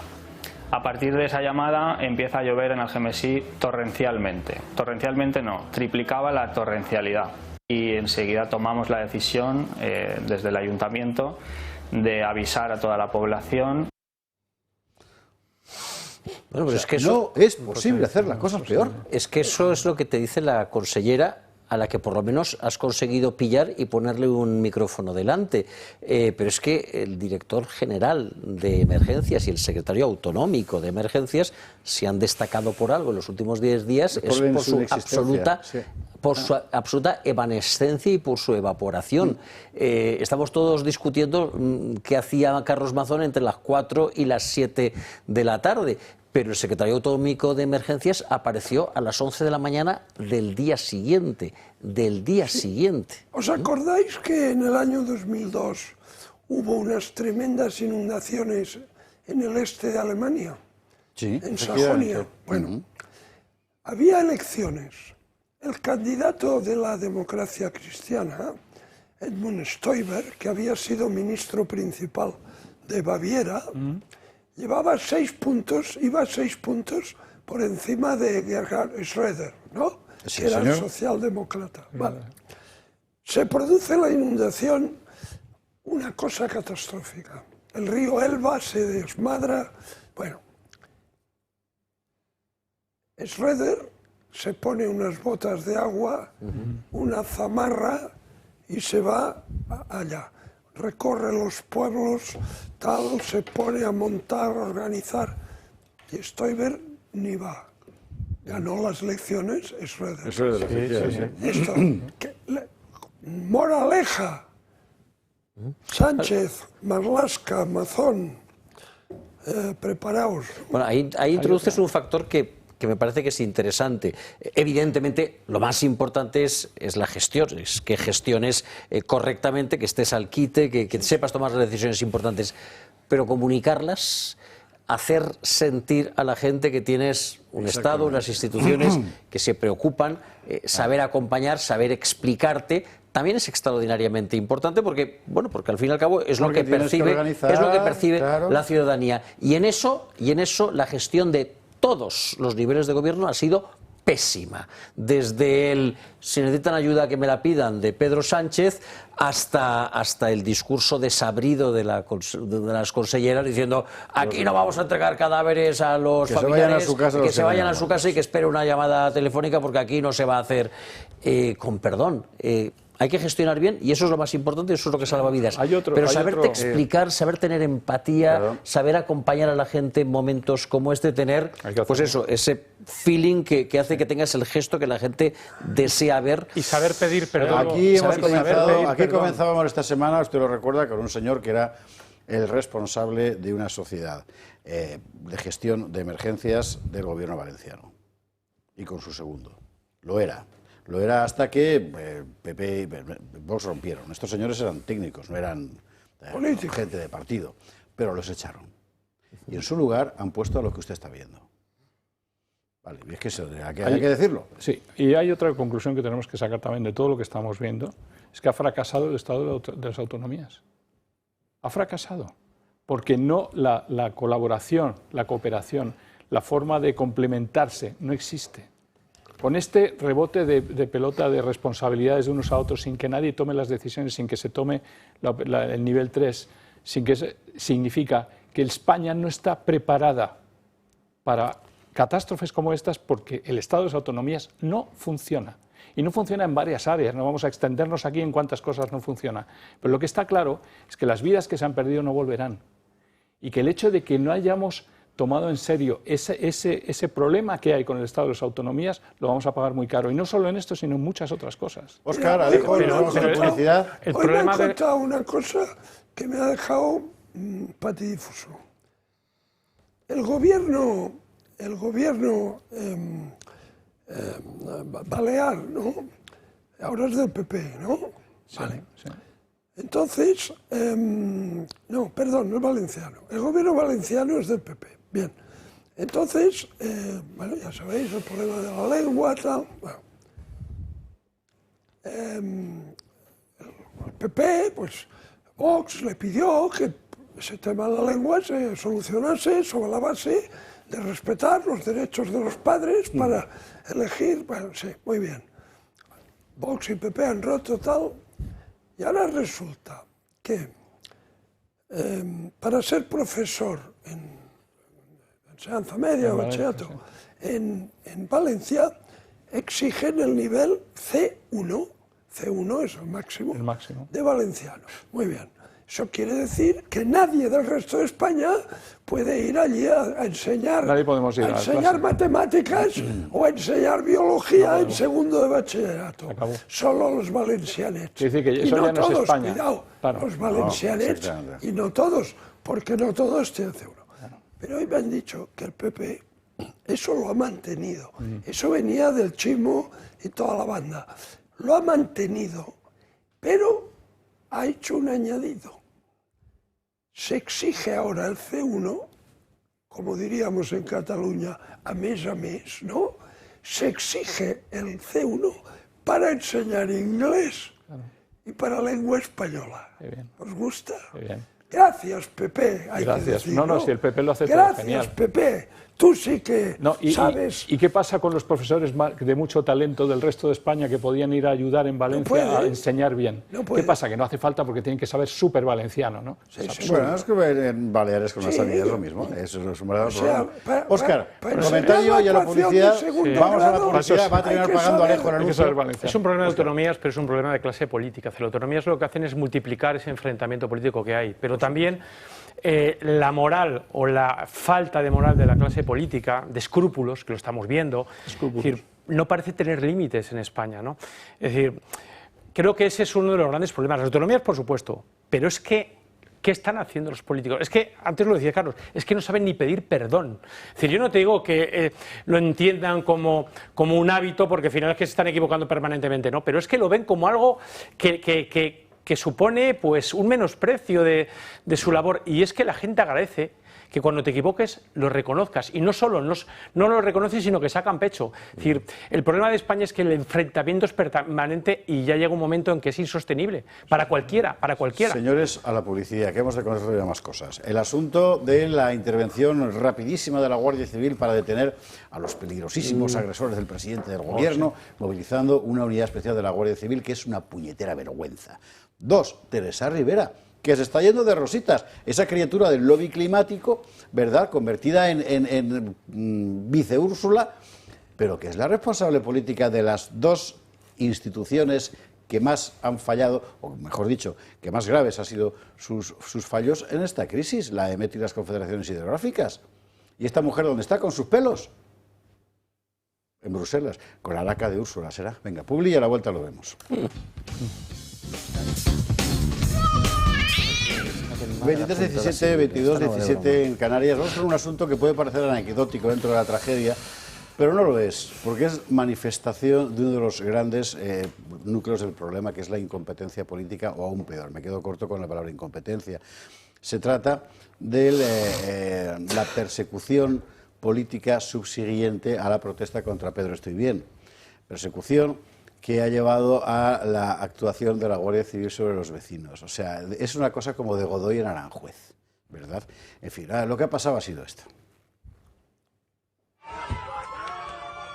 El PSOE lleva días asegurando que los que atacaron el coche de Sánchez durante su visita a Paiporta el pasado domingo eran grupos de ultraderecha. La actividad organizada de algunas personas pertenecientes a grupúsculos y organizaciones políticas de extrema derecha. Moncloa incluso emitió un comunicado en el que acusó a grupos ultras de estar detrás de los ataques, algo que ahora Interior ha descartado. La Guardia Civil ha detenido en las últimas horas a 3 de los implicados y los ha dejado en libertad tras interrogarles y confirmar que no tienen antecedentes y que ninguno forma parte de grupos neonazis de ultraderecha, tal y como lleva asegurando el gobierno desde hace varios días. La realidad es que los arrestados son vecinos de Valencia que estaban en Paiporta trabajando como voluntarios. Incluso uno de ellos se entregó voluntariamente a los agentes, negando pertenecer a ningún grupo ultra. Su detención es lo que está ahora en el centro del debate. Fue realizada por agentes antiterroristas de la Comandancia de Valencia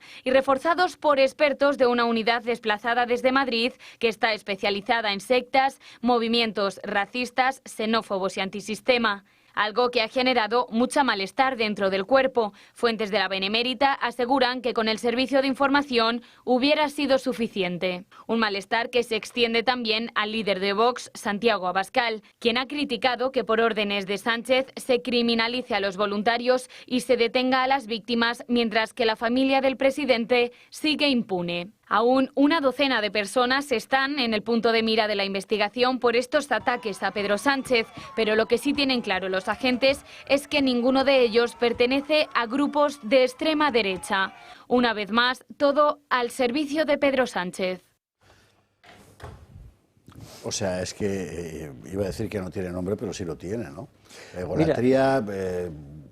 Mira, en la Comunidad Valenciana, la gran tragedia que sufrimos en la Comunidad Valenciana antes de esta riada fue el accidente del metro, en el que hubo 43 víctimas. Bueno, pues la izquierda se ha pasado la última década y pico, desde el año 2006, que fue el accidente, pues coreando el lema de 43 muertos, 0 responsables.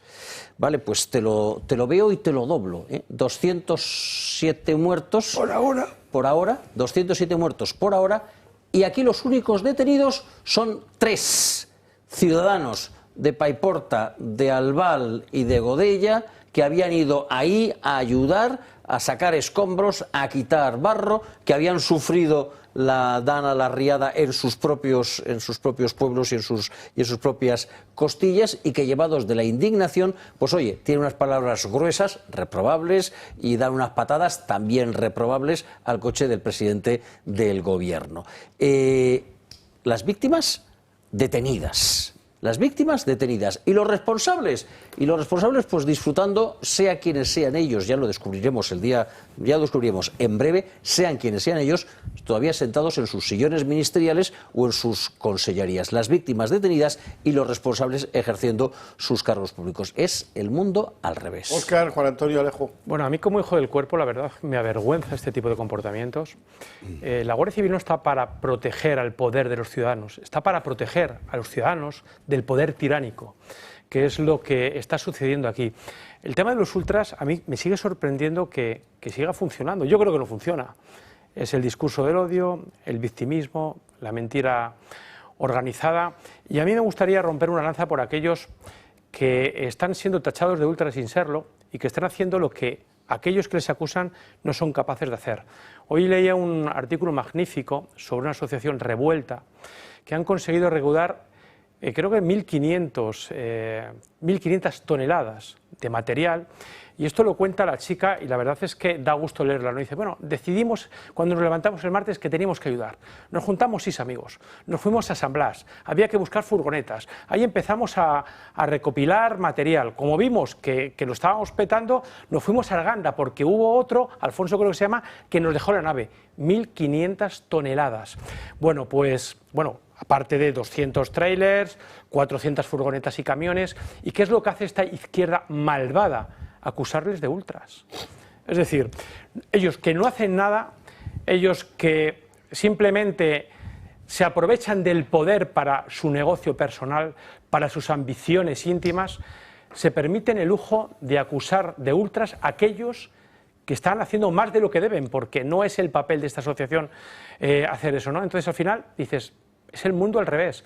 Con lo cual, hay que seguir, hay que mantener el relato. Es decir, a mí me preocupa mucho, lo estaba hablando con Alejo pues, durante la publicidad, que el Partido Popular secunde una vez más ese relato que ya está emprendiendo el PSOE con el chantaje de los presupuestos generales del Estado. tienen que crear un relato propio, la oposición tiene que crear un relato propio, tiene que denunciar lo que está pasando. Es que en muy poco tiempo han pasado muchas cosas. Hemos visto como en plena tragedia aprobaban el nuevo Consejo de Radiotelevisión Española, cómo hacían una moción de censura en Marchena para hacerse con el poder. En Requena para hacerse con el poder. Hemos visto también cómo emprendían una campaña publicitaria, ahora está en plenas redes sociales, es decir, castigando a la administración valenciana. Es decir, ellos quieren sacar rédito de este drama, es decir, cuanto mejor, peor. Ese es el lema de esta gente, cuanto mejor, peor. O sea, que no descartéis que evidentemente no es el alemán, no es Röder, pero ellos creen que puede ser su momento, como decía Ana Redondo, ¿no? O sea, que cuidado con ellos porque no tienen un pelo de tontos. Son malvados, pero tontos. Yo rompo una lanza por lo que sintieron aquellos que fueron a patear el coche de Sánchez. Porque si yo veo a un padre que pierde 2 hijas y a gente flotando que se van por las casas porque 12 horas antes han avisado y no ha venido nadie y esa misma noche no viene todo el ejército, yo pateo el coche de Sánchez y el que no lo patea es que está loco. Y luego la violencia, ¿cuál es la peor violencia? La que ejercen esos pateando el coche, que por cierto, parece que no han visto a los chalecos amarillos en Francia, ¿no? Porque en Francia son todos de extrema derecha, por supuesto. Patean coches, queman... O sea, lo de la violencia en Francia es bestial y a nadie se le ocurrió decir que son todos de extrema derecha. Es vandalismo. Pero aquellos, ¿qué pasa? ¿También son de extrema derecha? Todos de extrema derecha. Todo el que no piense como Sánchez es extrema derecha. Entonces, cuidado con las violencias. Para mí la violencia de no haber previsto esto 12 horas antes, de no haber avisado, y la violencia de no hacer un mando único y de alertar la misma noche a todo el ejército es una violencia más fuerte, 1000 veces más fuerte que el patear el coche de Sánchez y tirarle un palito. Es mucho más. Entonces tienen toda la razón. Es verdad, ahora todo el mundo está suavizando, es que no hay que perder las formas, no hay que ser violentos. ¿Y Sánchez qué ha sido? ¿Sánchez qué ha sido? Yo estoy esperando cuando termine la catástrofe y la tristeza de todo esto, y como pasó con Miguel Ángel Blanco, tiene todo el derecho el pueblo valenciano a marchar sobre Madrid y a llegar a la Moncloa y a decirle a este sátrapa que tiene las manos manchadas de sangre. Y tienen que hacerlo y tendrán que hacerlo en algún momento, porque o somos nosotros... Ojo, como pasó con Miguel Ángel Blanco. ¿Qué pasó con Miguel Ángel Blanco? Que el pacto entre los partidos aplastó la ira popular. Eso es lo que pasó con Miguel Ángel. Pues esta vez no, porque a los partiditos ya empieza la gente a estar un poquito... Pero es que la violencia está más que... Yo, a ver, creo que no es difícil entender la violencia de esta gente. Se han quedado sin vivienda, se han quedado sin nada. Han visto morir a sus amigos. Su violencia es la expresión, la traducción de su desesperación y de su impotencia. Ves que nadie hace nada por ti, o por lo menos del poder, y los que encima no hacen nada te quieren llevar a la cárcel. Es alucinante. Es alucinante. Pero mira, son unos pacíficos. ¿Sabes qué es lo peor? Lo que genera esa ira incontenible y explicable. La sensación de abandono. Claro, la desesperación. La sensación de abandono. Claro. Porque, vamos a ver, si tú estás en una situación de apuro, de desgracia, de catástrofe, y ves que viene corriendo pues las ambulancias, la policía, tal, y dices, bueno, pues sí, es horrible lo que me ha pasado, pero estoy asistido, la nación está conmigo a través de sus instituciones. Pero cuando ves que pasa un día, 2, 3... Una semana. Bueno, acordaos del bombero francés. Sí. O sea, dice, no hay nadie aquí. No daba crédito. No hay nadie aquí. No daba crédito. Francés, y dice, no hay nadie aquí. Y le pregunta al periodista, ¿usted es el primero en llegar aquí? Había pasado 3 días. Dice, oui, no sable premier. O sea, no había nadie allí tú. Es decir, mira, de verdad, esto pasará a los anales como la vergüenza, la mayor vergüenza. Mira, más otra más, Alejo. Déjame que añada, yo creo, un poco de contexto, y si quieres a lo mejor me pongo estupendo filosofando. Este intento deliberado por parte del gobierno a coro, Puente, Marlaska, el propio Pedro Sánchez, los medios acólitos del gobierno, de crear de la nada una conspiración de la ultraderecha contra el presidente del gobierno, este intento desesperado de alterar el discurso tiene mucho que ver con la desesperación de la izquierda por ver que la solidaridad está en estos momentos siendo liderada, no voy a decir patrimonializada ni en exclusiva, ni muchísimo menos, pero está siendo liderada por eso que ellos llaman extrema derecha. Los jóvenes de Revuelta han mandado 1.500 toneladas de material, mientras que los jóvenes de Más Madrid, antes de ayer, mandaban sus 2 primeras furgonetas. Sus 2 primeras Carlos, furgonetas. Y esas ONGs... Y no, después de las no antes de las 12 era, ¿no? Todas las ONGs. Y esas ONGs, es decir, que cobran 1.500 euros por cada inmigrante que entre a España, y esas ONGs están con los brazos cruzados. Y Cruz Roja está con los brazos cruzados. Y los partidos de izquierdas están con los brazos cruzados. Y todos estos grupos ecologistas y todos estos grupos culturales... Pero criticando los que hacen. Porque no es su causa. Porque no es su causa. Ahí es cuando me iba a poner estupendo. ¿Y eso por qué sucede? Pues mira, pues no lo sé, pero a lo mejor tiene algo que ver con el hecho de que solo quien siente la patria como comunidad, solo quien siente que un valenciano es tan hermano mío, que soy yo, que soy de Valladolid, o yo que soy del Ferrol, o yo que soy de Huelva, es tan hermano mío como el vecino de enfrente, solo quien siente que el territorio de la patria ha sido herida, que la comunidad política a la que perteneces está sufriendo, pues es el que se sube en una furgoneta y se viene de Huelva, del Ferrol o de Valladolid a traer, aunque sea una sola pala. Y esa solidaridad la está liderando esto que ellos llaman la extrema derecha, para sorpresa de quienes se han pasado la vida entera hablando de solidaridad. ¿Por qué? Pues porque ha calado demasiado. La izquierda ha conseguido que cale esa gilipollez, con perdón, de que el patriotismo auténtico es pagar los impuestos. Es decir, yo he pagado mi declaración del IRPF y ya está. Recuerda el término que empleó Pedro Sánchez en la misma comparecencia aquella de si queréis algo lo pedís. Socialidad. Dijo socialidad. Es decir, además de canalla, cursi. Socialidad. Perdona, no existe en la RAE esa palabra. Por supuesto. Pero le da lo mismo, lejos visto, ¿no? Pero mira, ahora que dices esto, yo presido una fundación que se llama Foro Libertad y Alternativa, que junto con casi un centenar de otras entidades de toda España hemos formado la Plataforma por la España Constitucional, que hemos montado las concentraciones de Cibeles, la última de la Plaza de Castilla y tal. Bien, pues en esta fundación tenemos un comité que estudia temas jurídicos, otro que estudia temas económicos, y hay uno que llamamos de acción social, que lo lleva una persona extraordinaria, Nacho Trillo, que es un empresario de 40 y pico años, casado con 5 hijos, tal. Y este es un fenómeno organizando acciones de ayuda. Por ejemplo, cuando la Filomena montó una flota de 4x4 que fueran a rescatar gente, bueno, pues Nacho a los 2 días estaba ya allí. Bueno, pues nos dijo, mira, Nacho Trillo, me han venido los alcaldes tal, para que coordine, para que él se dedique a decir, vosotros aquí, vosotros allí, a ver, este camión, ¿quién lo descarga? Escucha, aquí poned la leche, aquí poned los cereales, aquí poned el aceite. O sea, el Nacho Trillo nos lo decía, dice, pero esto lo hago yo porque he llegado y tal, y porque está muy dotado para estas cosas, ¿no? Pero esto lo tendría que estar haciendo el gobierno. El Estado que está para eso, efectivamente. Aquí contamos el primer día, escena vivida de la madrugada del viernes al sábado, en Paiporta. Centro de mando montado en la Texaco, que es una gasolinera. Centro de mando, efectivamente. Y ahí estaba un capitán de la guardia. Espera, que hume. Allí no había hume ni nada. Si acaso con H.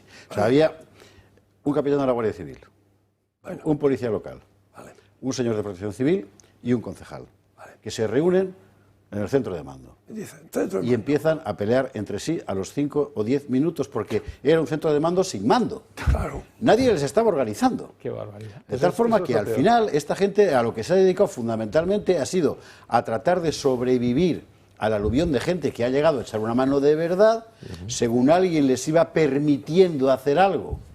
Hacerlo, los guardias civiles que vivían por allí, motu propio, ¿verdad? A quitar barro, pero como un ciudadano más, y las asociaciones que iban llegando. Habéis citado Revuelta, efectivamente el grupo de Nacho Trillo, yo quiero citar a Cruz de Borgoña, porque es la que más directamente me toca, y a las parroquias, que se han convertido todas las parroquias de la zona y de las zonas aledañas en auténticos centros logísticos de socorro para tratar de hacer algo allí. Y ahora mismo la situación ¿cuál es? Está todo el mundo haciendo lo que buenamente puede y las fuerzas del orden, nadie tiene la impresión de que estén organizadas. Algunos están haciendo cosas muy sensatas, por ejemplo, desviar los convoyes que llegan con comida donde hace falta, donde ellos saben que hace falta, pero la impresión general es que aquello le falta un mando.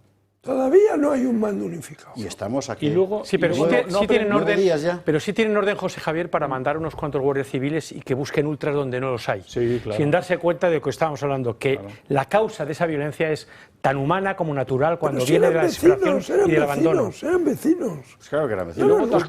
Pues claro.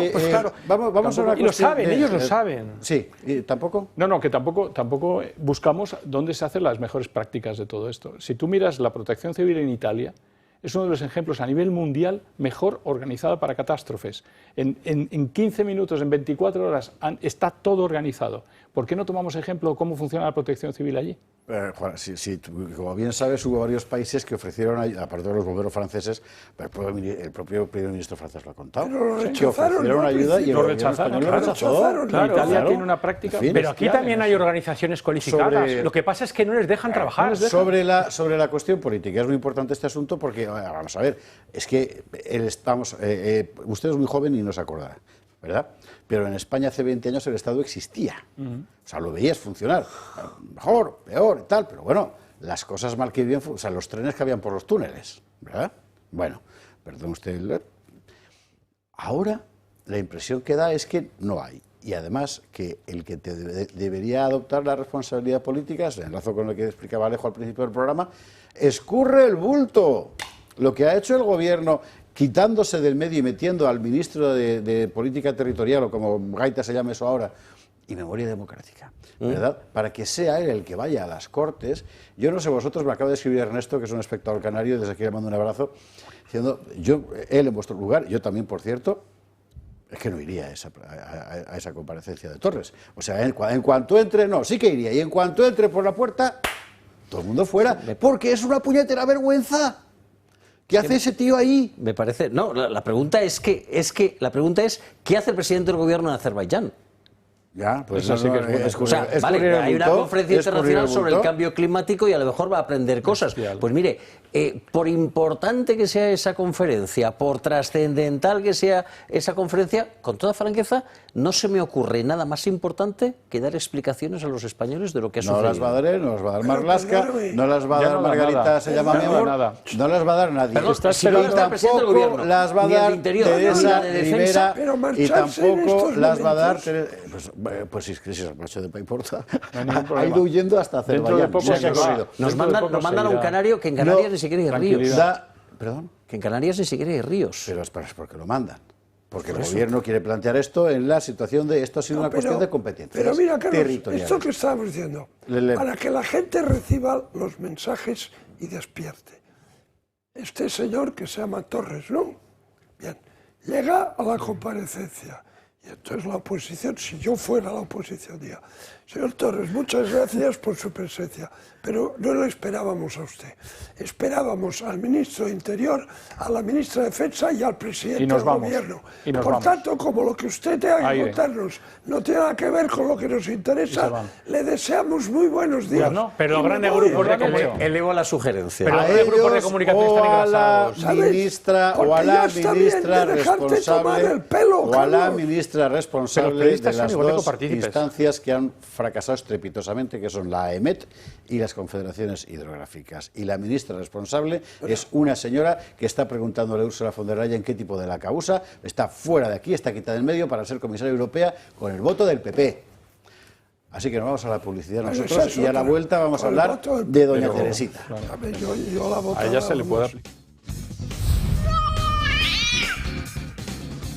23:41, recta final del Gato al Agua, 22:41 en Canarias. Vamos al asunto Teresa Rivera, que es enormemente importante, porque dentro de todo este follón hay una responsable política en principio, que que es la persona que tiene que encargarse de que las catástrofes naturales no se conviertan en catástrofes humanas. Esa señora es Teresa Rivera. Sí, esa a la que vosotros, queridos amigos socialistas, votasteis para el Parlamento Europeo y a la que vosotros, queridos amigos del PP, habéis avalado indirectamente, ¿verdad?, como comisaria europea. Y a esta señora tiene que encargarse en Europa de lo mismo que aquí. ¿De verdad? Bueno, Teresa Rivera. Martes 29 de octubre, el Departamento de Seguridad Nacional avisa a las 8 de la mañana de la llegada de una dana que va a producir precipitaciones e irá acompañada de fuertes tormentas y rachas de viento en la zona sur y este peninsular. En este momento, tanto la AEMET como la Dirección General de Protección Civil ya manejaban la información meteorológica. Hasta entonces, y 12 horas antes de que comenzaran las inundaciones, ya eran 3 los ministerios conocedores de la emergencia: Presidencia, Transición Ecológica e Interior. Y de todos los responsables es Teresa Rivera la única que no se ha manifestado al respecto. No ha dado ninguna comparecencia y sí que ha dado plantón junto a Pedro Sánchez al Congreso y al Senado para no dar explicaciones. Ojo que desde el minuto 1 ha liberado su agenda para poner rumbo a la Comisión Europea, aunque ha participado, eso sí, en 2 reuniones de la Comisión de Seguimiento de la DANA. El mismo martes que se conoce la alerta, su cartera, la de Transición Ecológica, no llamó a la Generalidad Valenciana hasta las 8 de la tarde y 11 minutos más tarde las alertas móviles empezaron a sonar. El encargado de Rivera para estas gestiones fue su número 2, Hugo Moreno, que estaba en un congreso en Colombia y fue quien alertó a la consejera de Justicia, Salomé Pradas, incluso de una posible rotura de la presa de Forata. Pero la riada que pilló desprevenidos a los municipios de Paiporta, Benetúser y Catarroja fue el desbordamiento del Barranco del Pollo, y circunstancia de la que no informó en el primer encuentro del CECOPI tras la DANA el presidente de la Confederación Hidrográfica del Júcar, Miguel Polo, un afiliado del PSOE, y quien después de ocupar el puesto desde el año 2021 solo ha realizado 2 obras para prevenir el desbordamiento de los ríos en Valencia. Este organismo no comunicó nada sobre la evolución del caudal de la Rambla desde las 4:13 de la tarde, y además lo hizo por vía email. Momentos más tarde, después de haber activado todas las alarmas, en las dependencias de Seguridad Nacional mantuvieron un comité de crisis, 2 vicepresidentas y 3 ministros para seguir los efectos del temporal. Sánchez aún no estaba siquiera en España, pisó la base de Torrejón de Ardoz al día siguiente tras su viaje oficial a la India.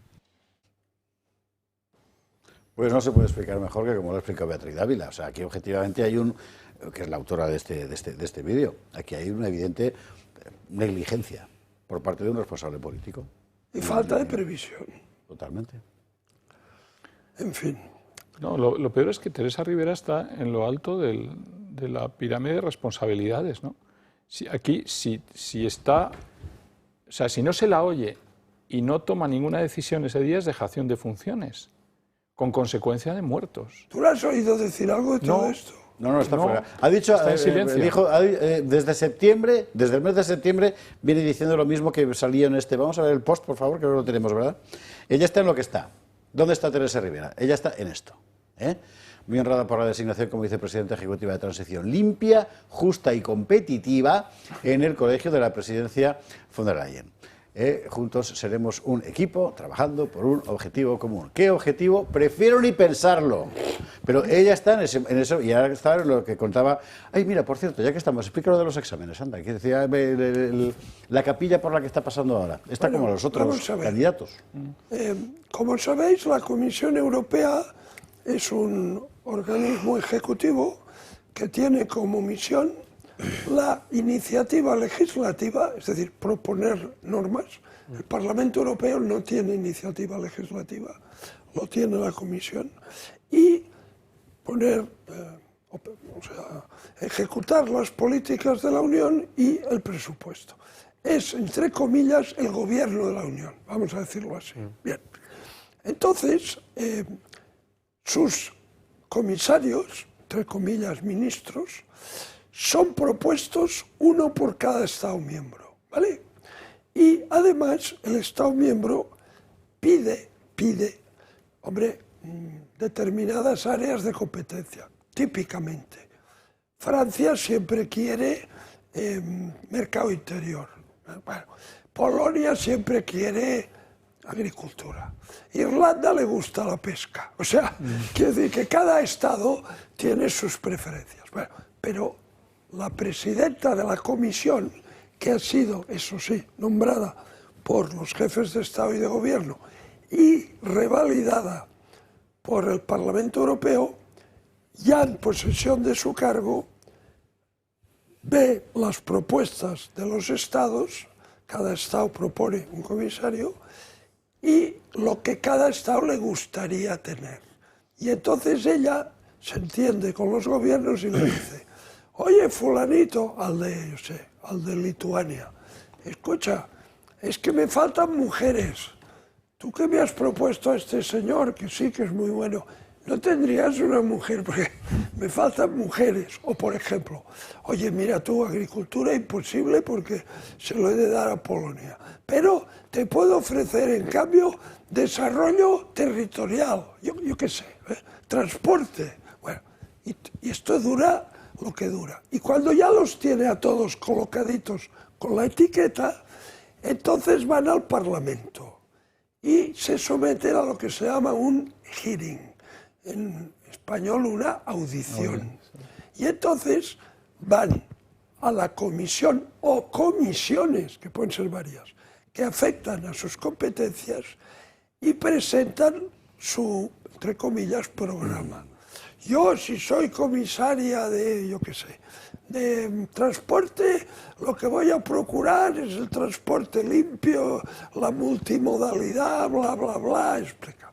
Entonces acaba esta intervención, que dura 20 minutos, 25, y se abre el fuego. Entonces empiezan los jefes de grupo en esa comisión. Los de su cuerda, si es socialista la señora o el señor, los socialistas. Qué acertada está usted, comisaria, con su enfoque. Pero ¿me podría usted matizar si esa multimodalidad es orgánica, semiorgánica o semiótica? O semiótica. Y entonces la otra, no, mire usted, es una muta. Bueno, y entonces vienen los de Patriotas por Europa o los de conservadores y reformistas. Bueno, después de escuchar la sarta de idioteces que ha dicho usted, tengo una pregunta. ¿Usted tiene alguna idea de lo que está hablando? Bueno, o sea, ¿me entendéis el plan, no? Bueno, entonces eso dura lo que dura. Y después, cuando ya acaba, la presidenta o presidente de esa comisión parlamentaria hace un poco de síntesis y escribe una carta que le envía a la Úrsula, diciéndole, bueno, pues mire usted, la comisaria ha defendido bien la posición, aunque ha habido algún tipo de tal, o sea, una carta, digamos, valorando la presidencia, la candidatura de ese comisario, comisaria. Bueno, ¿qué puede pasar? Puede pasar que no pase. Por ejemplo, una vez una búlgara que era muy corrupta, pues fue rechazada y el gobierno búlgaro tuvo que proponer otra, ¿no? El pobre aquel italiano que tuvo una frase desafortunada sobre el matrimonio homosexual, se lo cargaron, ¿te acuerdas, no? Sí, y Italia tuvo que proponer otro. Es raro, ¿eh? Es raro. Sí, pero tenía que ser muy corrupta la búlgara para que... Sí, soy muy corrupta. Pero muy corrupta, porque no, hablando de la Unión Europea... La búlgara era muy corrupta y el marido también. O sea, bueno. Bueno, total, que eso es como funciona. Ahora Teresa Rivera tiene dos responsabilidades importantes. Competencia. Competencia es con su marido he de evocar aquí en el Consejo. Competencia es uno de los ejes del mercado interior. O sea, es la que tiene que decidir si una cosa se puede hacer o no se puede hacer respetando las reglas de la libre competencia, que es un eje vertebrador de la Unión. Bien, y después le ha encargado, así de paso, la transición verde y competitiva. Pero competitiva esta vez. Sí, o sea, esta vez competitiva, esta vez, ¿no? Esta vez. Fíjate tú qué bonito. Verde. Conjugar la reindustrialización de Europa con la verde. Cosa verde. Y esto se lo ha encargado la Rivera. Bueno, entonces, cuando se haga el hearing de la Ribera, yo no sé si se ha hecho ya. Hombre, pues tener un desastre, tener un desastre de este tipo en tu país todavía no debe ser de mucha y de ayuda. hecho el Partido Popular, el Grupo Popular ha anunciado que le va a preguntar precisamente por la cuestión de la Dana. Ahí está, es que es lo que iba a decir. ¿Con qué cara? A ver, es lo que iba a decir. Si ahí está Teresa Ribera, evidentemente no es por su capacidad para gestión, sino para que haga allí a escala europea lo mismo que ha hecho aquí a escala española, mira, porque es un agente del lobby climático. Yo espero, con lo que estás contando, Alejo, que me parece importantísimo, yo espero que todos los partidos, incluso todos los europarlamentarios españoles que están allí... Los socialistas no pero, pueden... Bueno, pues que se mojen a favor de las muertes en Valencia, ¿eh? Claro. Allá ellos. Bueno, allá mira, ellos, ya les votará alguien. Yo fui 15 años miembro de la Comisión de Industria y Energía, a la que va a comparecer la Riberita. Pues vamos a ver. Yo si hubiera estado allí, le hubiera dicho, oiga, señor Ribera, vamos a ver. Yo tengo aquí muchas declaraciones de usted en pro de cerrar las centrales nucleares, ¿no? Tengo aquí, ve usted, tal. Ahora leo que dice usted que no, que están muy bien las centrales. Ya, pero yo le digo algo mejor, Alejo. Entiendo que usted carece de convicciones, de principios y de ideas, y que usted Alejo, yo tiene le digo, opiniones en función de lo que a usted le conviene. No, yo le digo, usted es la responsable de la cuenca hidrográfica y no avisó. Esto aparte. Usted es la responsable. Y usted pretende ahora ocupar un puesto en la Comisión Europea, después de haber hecho morir en definitiva a tanta gente en Valencia. ¿Era usted la responsable de AEMET? ¿Era usted la responsable de la cuenca? No, ¿Y era usted la responsable de todas las políticas hídricas? De todas las políticas hídricas que tienen que ver con los orígenes de esta tragedia. Y ahora tragedia. los europarlamentarios tenemos que aceptar que usted sea la que va a llevar esa responsabilidad después de que ha dejado morir a tanta gente. Pero antes de la Dana, ¿bajo qué argumentario el Partido Popular avala a esta candidata? ¿Cómo la puede avalar? ¿Por patriotismo? O sea, ¿de verdad por patriotismo a quienes traicionan cada día la patria? No, porque avalan a los candidatos, a la candidata socialista para que los socialistas se puedan español. Los valencianos no quieren es un intercambio de cromos. Los valencianos no quieren que se avale a la fácil española. investidura para que tú facilites la nuestra. Los valencianos no quieren. Una cosa que es clave, y que lo que nos están viendo, que son muchos miles, que tomen nota. Y que tomen nota en la planta séptima de Génova 13. Que tomen nota. Que también son muchos miles. Que también. Sí, no, son poquitos. Bueno, vamos a ver. Teresa Ribera es española. ¿Vale? ¿Y a mí qué? Bien. ¿Cuál es el grupo más numeroso de la Cámara? El Grupo Popular. Bien. La delegación española del PP dentro del Grupo Popular es de la pequeña o grande. Grande. Muy grande. Bien. Eso quiere decir que cuando se reúne el grupo para tomar posición respecto a los comisarios, todos los diputados de los 27 países o de los otros 26 mirarán a Dolors Montserrat y le dirán, Dolors, ¿qué hacemos con la Ribera? Y Dolors dirá, ¿sabes? Votarla. ¿Qué hacemos con la Ribera? Y allí... Y Dolors la votará. Esto estará el PP. Y en el grupo de patriotas, todos le dirán a Jorge Buxadé, oye, Jorge, esta señora, ¿qué hacemos? ¿Qué tal lo hace? ¿Vale? Esa respuesta ya te la puedo dar yo. Entonces yo digo, el Grupo Popular, en el caso de Ribera, va a seguir la opinión del PP español en el Grupo Popular. Y el Grupo Patriots va a seguir la opinión de los 6 de Vox en el Grupo Patriotas por Europa. Si tanto los unos como los otros le dijeran a su grupo, esta ni agua, es una chaquetera que ha cambiado de opinión en virtud de su conveniencia y además se ha pasado todos estos años sin hacer nada que hubiera podido evitar el desastre. Pues el roto que le harían por favor, a la imagen pública de Pedro Sánchez será importante. Contra. ¿Sabes lo que te digo? Que la tía no es comisaria. ¿Y sabes lo que te digo? No es comisaria. Que si el PP no hace eso, estará traicionando a Valencia y a todos los valencianos y a todos los españoles por lo que ha pasado, Y entonces, además, habrá que pedirle a todos sus votantes que se lo piensen 2 veces antes de votar al Partido Popular, que ha traicionado a España. Y si no es capaz el Partido Popular de convencer al Partido Popular Europeo, es que quiere traicionar a España. pero que aprendamos de una vez qué hace cada partido en este país. Está claro, es decir, yo creo que el Partido Popular está sufriendo el coste de su política. Es decir, cuando la gente supo a propósito de las europeas que el 25% de las votaciones coincidía con el Partido Socialista, eso no sale gratis. No. Las últimas encuestas creo que daban a Vox 40 diputados. Y eso va a ir creciendo, porque la gente ve que no hace nada. ¿Por qué resiste el sanchismo? Porque el Partido Popular le permite resistir, ni más ni menos. Porque cada vez que el agua le llega por aquí, el Partido Popular suelta el tapón y le permite que baje el nivel del agua. No, pero lo que va a pasar en el Europarlamento yo creo que es básico y que puede cambiar muchísimas cosas. Que se lo piense bien el Partido Popular, porque bien ha dicho Alejo, tiene en la mano que Teresa Rivera no sea comisaria. Lo tiene en su mano. Oye, espero que Vox haga que el grupo Patriotas vote contra esta señora. Te puedes apostar una paella de marisco a que sí. Vale. Bueno, pues ahora le estoy enviando mensajes a mis amigos, que tengo algunos, en la delegación española del PP, para decirles que estoy en el Gato y que de parte del Gato que se carguen a la Rivera. Que no se les ocurra hacer otra cosa que no sea eso. Porque si no nos vamos a encargar todos del Partido Popular. Lo que tiene que hacer, y el gobierno tiene que sentir la presión en el... Claro, y el Partido Popular tiene que sentir la presión de la gente. Y el PP tiene que sentir la presión de la gente. Que hay gente esperando que haga oposición, simplemente. Pero estamos viendo lo que pasa en Valencia. Y contábamos ayer la crisis que todo esto ha generado dentro del propio PP. Os diré otra cosa.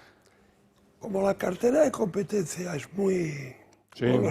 hay que ir preparando a otros. Podrían convencer a los centristas de Macron para decir, oye, carguémonos a esta tipa, creo que sí. Que a lo mejor os conviene tener. Yo movería todo por debajo. Allí hay que hacer política. Hay que mover todo ¿sabes? Por debajo. No ir allí en plan pardillo. No. Hay que hacer política en serio. Todos hacen pasillos.